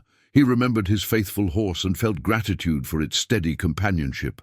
Even that simple bond, he realized, was a form of grace, a reminder of the goodness in all creation. The taste of the coarse bread he had eaten on the road came back to him, now replaced by the promise of sacred bread and wine, a fitting closure to his search for sustenance and grace. He noticed the monks' coarse wool garments, their simplicity a sermon in itself. True richness, he thought, lies in humility, just as Agnes had shown him. He reflected on the great crossing he had made, over bridge, fog, and injustice, and understood that he now stood at the far shore of peace, ready for study and contemplation. The white stone of the abbey gleamed in the sun, pure and unwavering, a vision of moral clarity that stirred in him the resolve to seek truth without the shadow of pride. He thought of the chain of transmission that binds all wisdom together and felt his purpose settle, to let Agnes's legacy live on, turning the silence of the cloister into the guardian of her once silenced voice. He recalled a master of herbs who had said, "Healing is an act of love," and realized that his devotion to Agnes's memory was the purest expression of that love. The warmth of sunlight began to fill the cloister, soft and golden, sealing the gentle end of his journey and the quiet beginning of his new life. Looking up at the deep blue sky, Fulvius carried one conviction: truth and healing are everywhere, and learned knowledge must walk hand in hand with the wisdom of the humble. He reflected on the triumph of light. The fire at Montferrat had failed to erase wisdom. The abbey had received it instead. Light and knowledge always prevail over darkness and fear. Kneeling in the chapel, feeling the cold stone beneath his knees, he whispered a final message of peace to the condemned healer. "Until tomorrow, travel with me through these forgotten ages. You already know where to find me, right here between history and dream. Like the video, subscribe to the channel, and rest well, traveler."